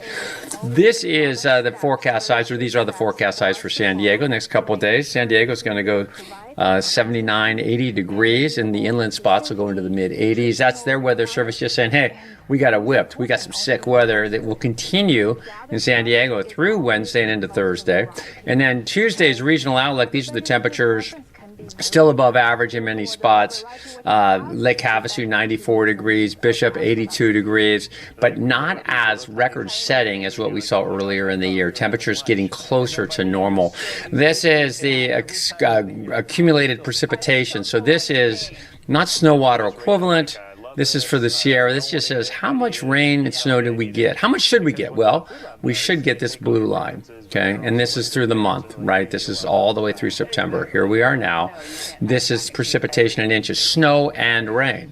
So we did well. Like we're right where we should be. 99, 98% of precipitation accumulation, snow plus rain. We're right in the right spot. When we get into trouble, of course, is when we look at the ice. When we look at the ice, we go snow water equivalent, and you see it's a droopy It's a droopy chart. And you can see it came up a little bit here with that last system. And it will come up again with this next system and prolong it. But no way that we end this season back where we should be, which is here with this much ice in the mountains this time of year, up to 40 inches of snow water equivalent. We're not there. We're at about 2 inches or 0 inches at best. So that leads to that leads to reservoir levels being pretty full right now, and that has to do with the melt, right? Because all the water's come out there. The reservoirs are going, we got to capture it. And so they do. So this is Lake Shasta, the largest reservoir in the state. This is where we should be for this time of year. This is where we are. So we are well over 100% of the capacity for Lake Shasta, which is huge. So they've basically gone, listen, we get it. The snow melted. We're going to start capturing a bunch of rain. A lot of times this time of year, you're letting water out of the res because, right, you're doing continued flood control for these potentially incoming systems. But that does not look like that's going to be much of a concern. That's Lake Shasta. This is Lake Oroville. Same thing, right? And so I pop it in here. So this is where we should be. And this is where we are. This green is the El Nino year 82. So you can see we really do a nice job. Man, they're doing a nice job managing the water at both those huge reservoirs. And why do you go to those, Bill? Well, because as the snow melts, we need to, that's our checking account. The savings account is the snow, but it's not there. Our savings account is very low, not just here, but all the way out, all through the West. We talked about the Colorado River and the impacts that's going to have. You're like, okay, well, this looks pretty good. This is the percents of average of moisture, soil moisture. So that looks pretty good. Soil moisture is high. This is a fire component. When the soils get dry, you get fires. Well, the soil moisture is high because of all the melt, right? These numbers are going to plummet as we go into the next 3 or 4 months, and then the fire danger will come right back up. And then this is the reason for the soil moisture being high. You've got low snow water equivalents all out west. And well, I think the most interesting thing, though, is this Colorado River. I mean, it's all interesting, right? Because something like 70% of all the water in the West comes from snowmelt. 70% approximately. And that Colorado River, right, that thing is going to be trying to turn those turbines at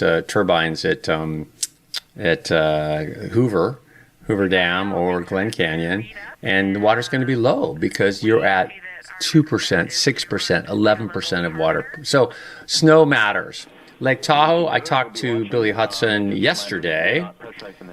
He's head of skier services there.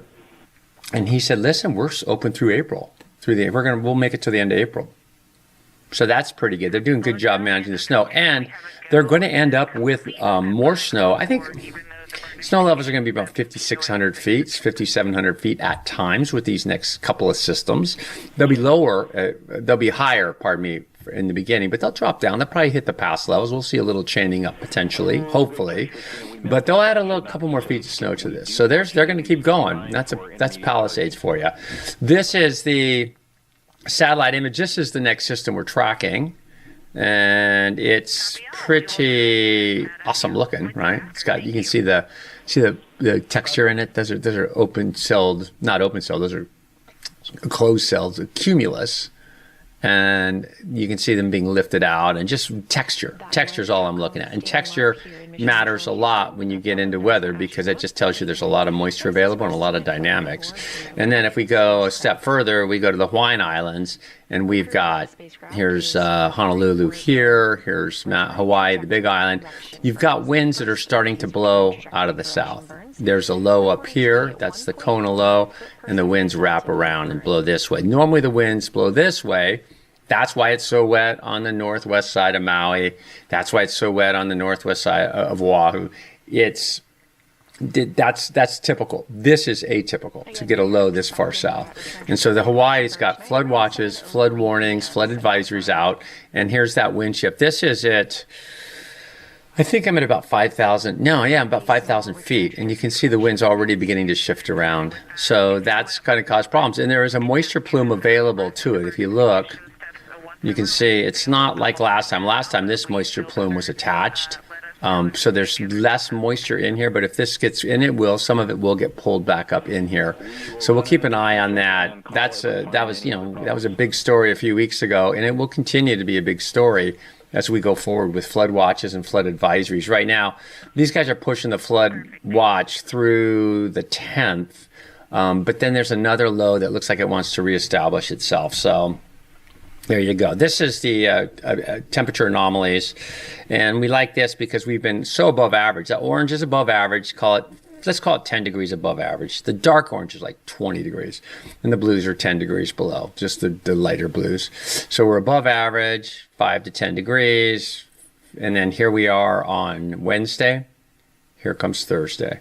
This is the beginning of our activity. This is the beginning of our temperature change, air mass change, right? This is an air mass here, that warm air. That moves on.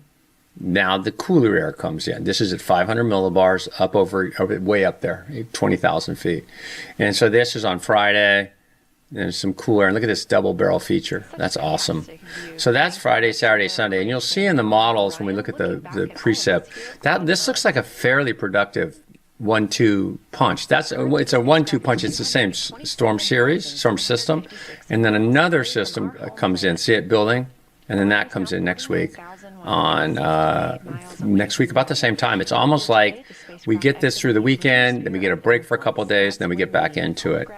And then this is on the 19th, 20th. So it looks encouraging. We know better than to trust the models too far out. We do that. This is vorticity. Let's see if I can make this work. There's the low. And there it comes in. It's got a little, and this is vorticity. It's just upper air again. We're looking up at the jet stream. You can clearly pick out that low, same trough. We just looked at to high temperatures anomalies, and it looks the same, right? There's that low, there's the low. Now we're just looking at vorticity, which is instability lift. And in this case, the lift gets there on Thursday, which is what we expect. Thursday night, Friday wraps in. Cooler system doubles down on the weekend, brings more rain, snow. Ridge pops up, and then the next system comes in. So we will see. We will see. It does. It's fair. I'm encouraged. Precipitable water.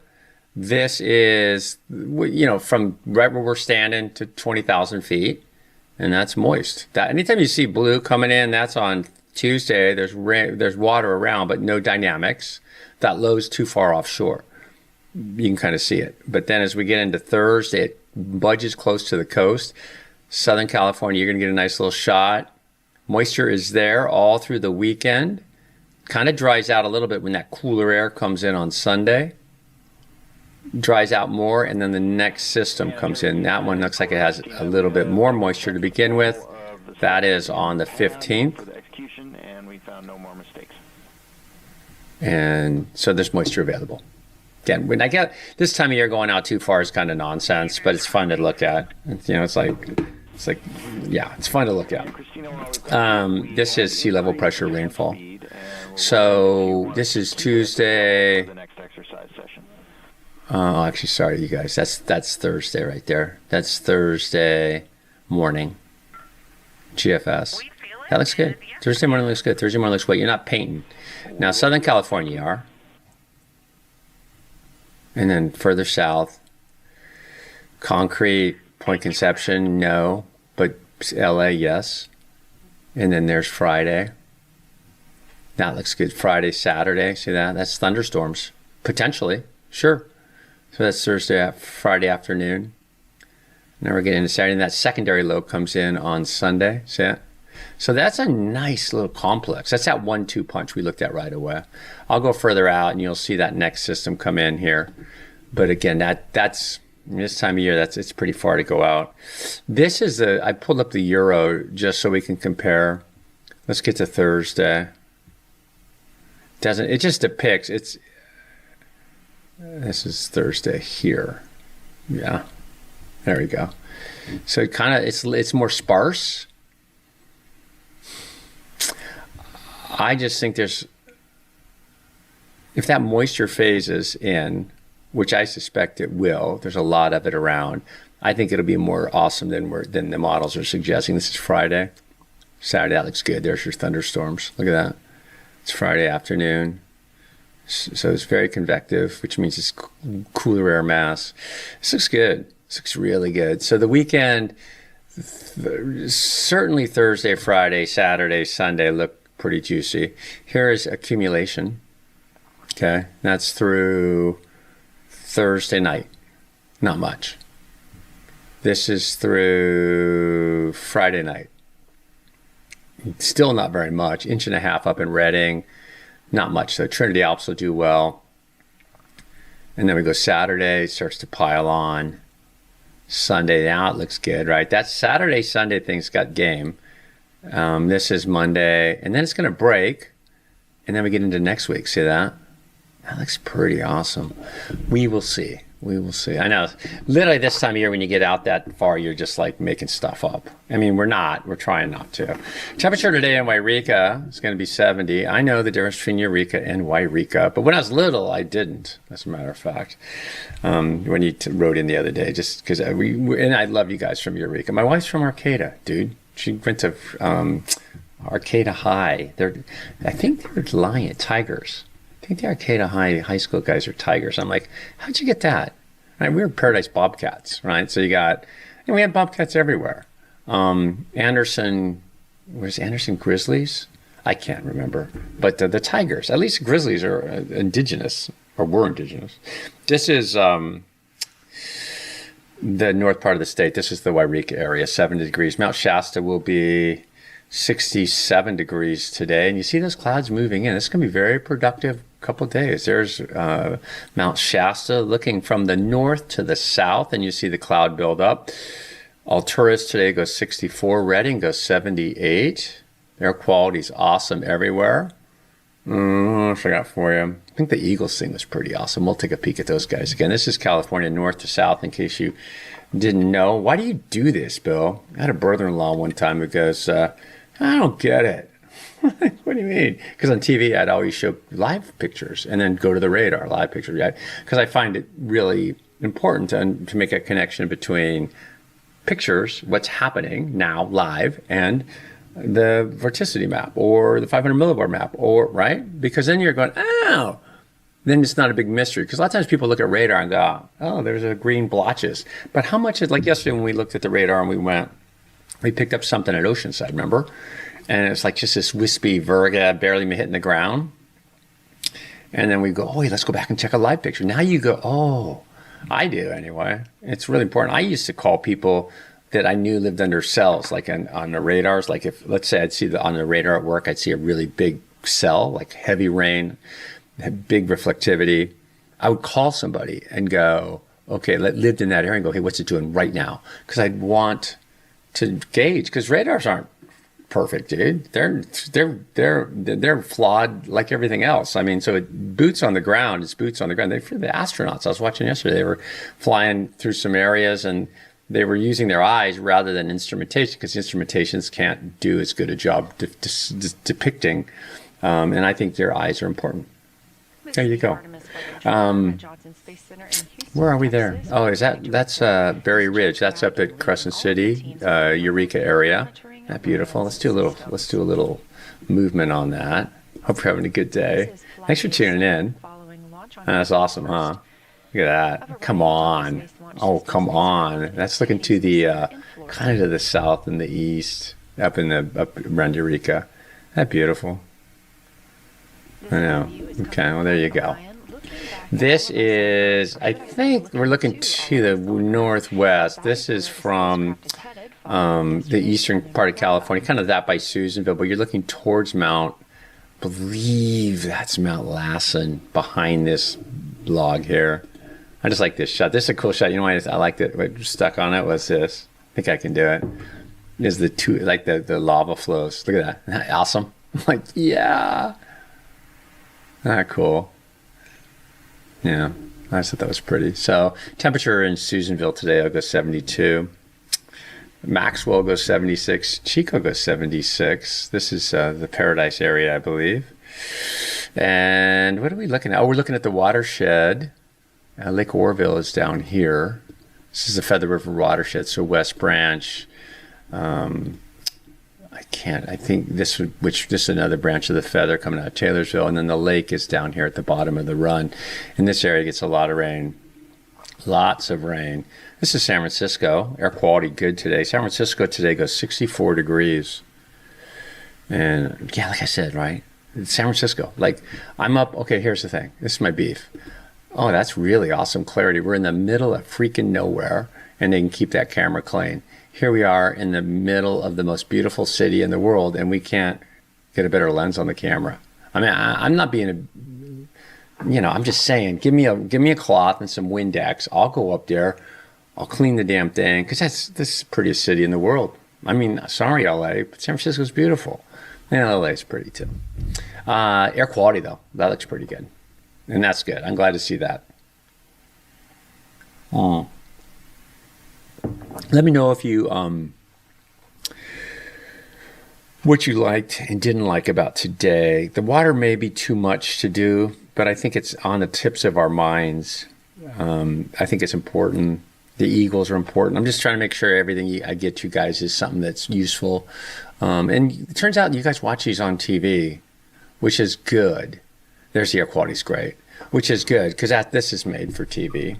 This is the sites area, the reservoir, out by the reservoir, looking towards the north, kind of looking up towards, kind of pretty hazy, huh? Kind of looking out towards Red Bluff, out towards a little north of Maxwell. Air quality, not bad. This is let's do this. Let's just do a little run. This is Salinas Valley. I just love the way that, oh, that's nice. That's why you don't do it, Bill. Knucklehead. Why did I do that? Let's go up north in the valley. That's a marine layer for sure.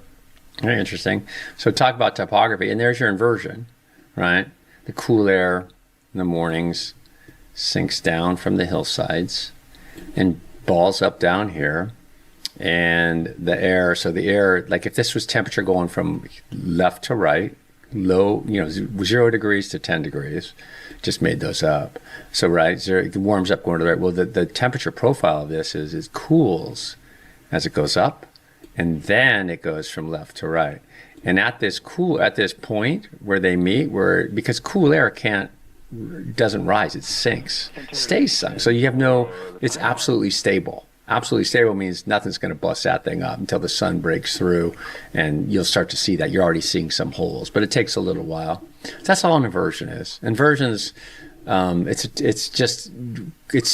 atmosphere is stable and isn't mixing at any level. Where are we now? Okay, this is Bakersfield. Bakersfield today is going to go 80 degrees. That's awesome. And then air quality. Air quality's getting good right now, so that's great. And I'm excited to see the rain. I showed you the water, right? I mean, rainfall and snow accumulated, we're about 100%. Reservoirs are over 100%. 6-station index, right at 100% or 90%. And then when you get the snow in the mountains, it's a D minus. So for what it's worth, we don't have much of a savings account this year, and you'll see what it does. There'll be fire issues. There'll be, I think there'll be power issues in the south, southeast, or southwest, because it's going to cost more. You're going to have to use alternative sources of power if there's not the Colorado River can't turn those turbines. So we're all connected, right? And Southern California, you guys are connected to that power grid to some extent. So your power may cost a little more this summer. I hope not. But those are the kinds of things you want to look for. And it's important. We're all connected, right? This is Los Angeles. Air quality, see LA, I think it's right there. But air quality, and then in Pasadena is right. You guys knew this, right? Can I do? Oh, I see what I'm doing.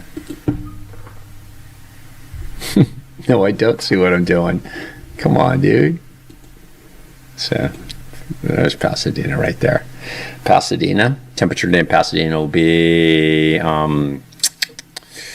74. Oceanside 68, San Diego 68. Air quality in Los Angeles today a little yellow-ish. Not as bad as we've seen. And that's going to break up a little bit. These systems will help to do that quite a bit. And then this is Oceanside looking towards the west. We're looking to the west. This is kind of Orange County area. That's the fog this morning. Sun comes through, inversion gets chewed up because the ground underneath gets warm, and now there's warmer air under colder air, mixes, and you get rid of your inversion. Temperature forecast for today. There it is. Nice. And then tomorrow too. Tomorrow's actually going to be. I got a couple spots that actually get a little warmer tomorrow. Right. Let's go to that.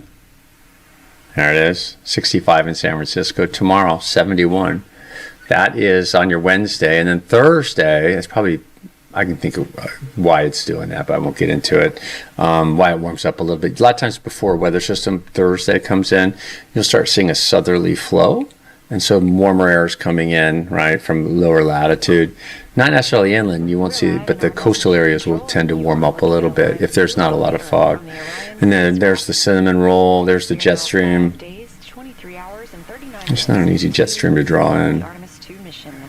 Okay. And then the watches are really cold down in these areas. Windy, real cold. Frost, freeze warnings, frost advisories, really just kind of unsettled, cool.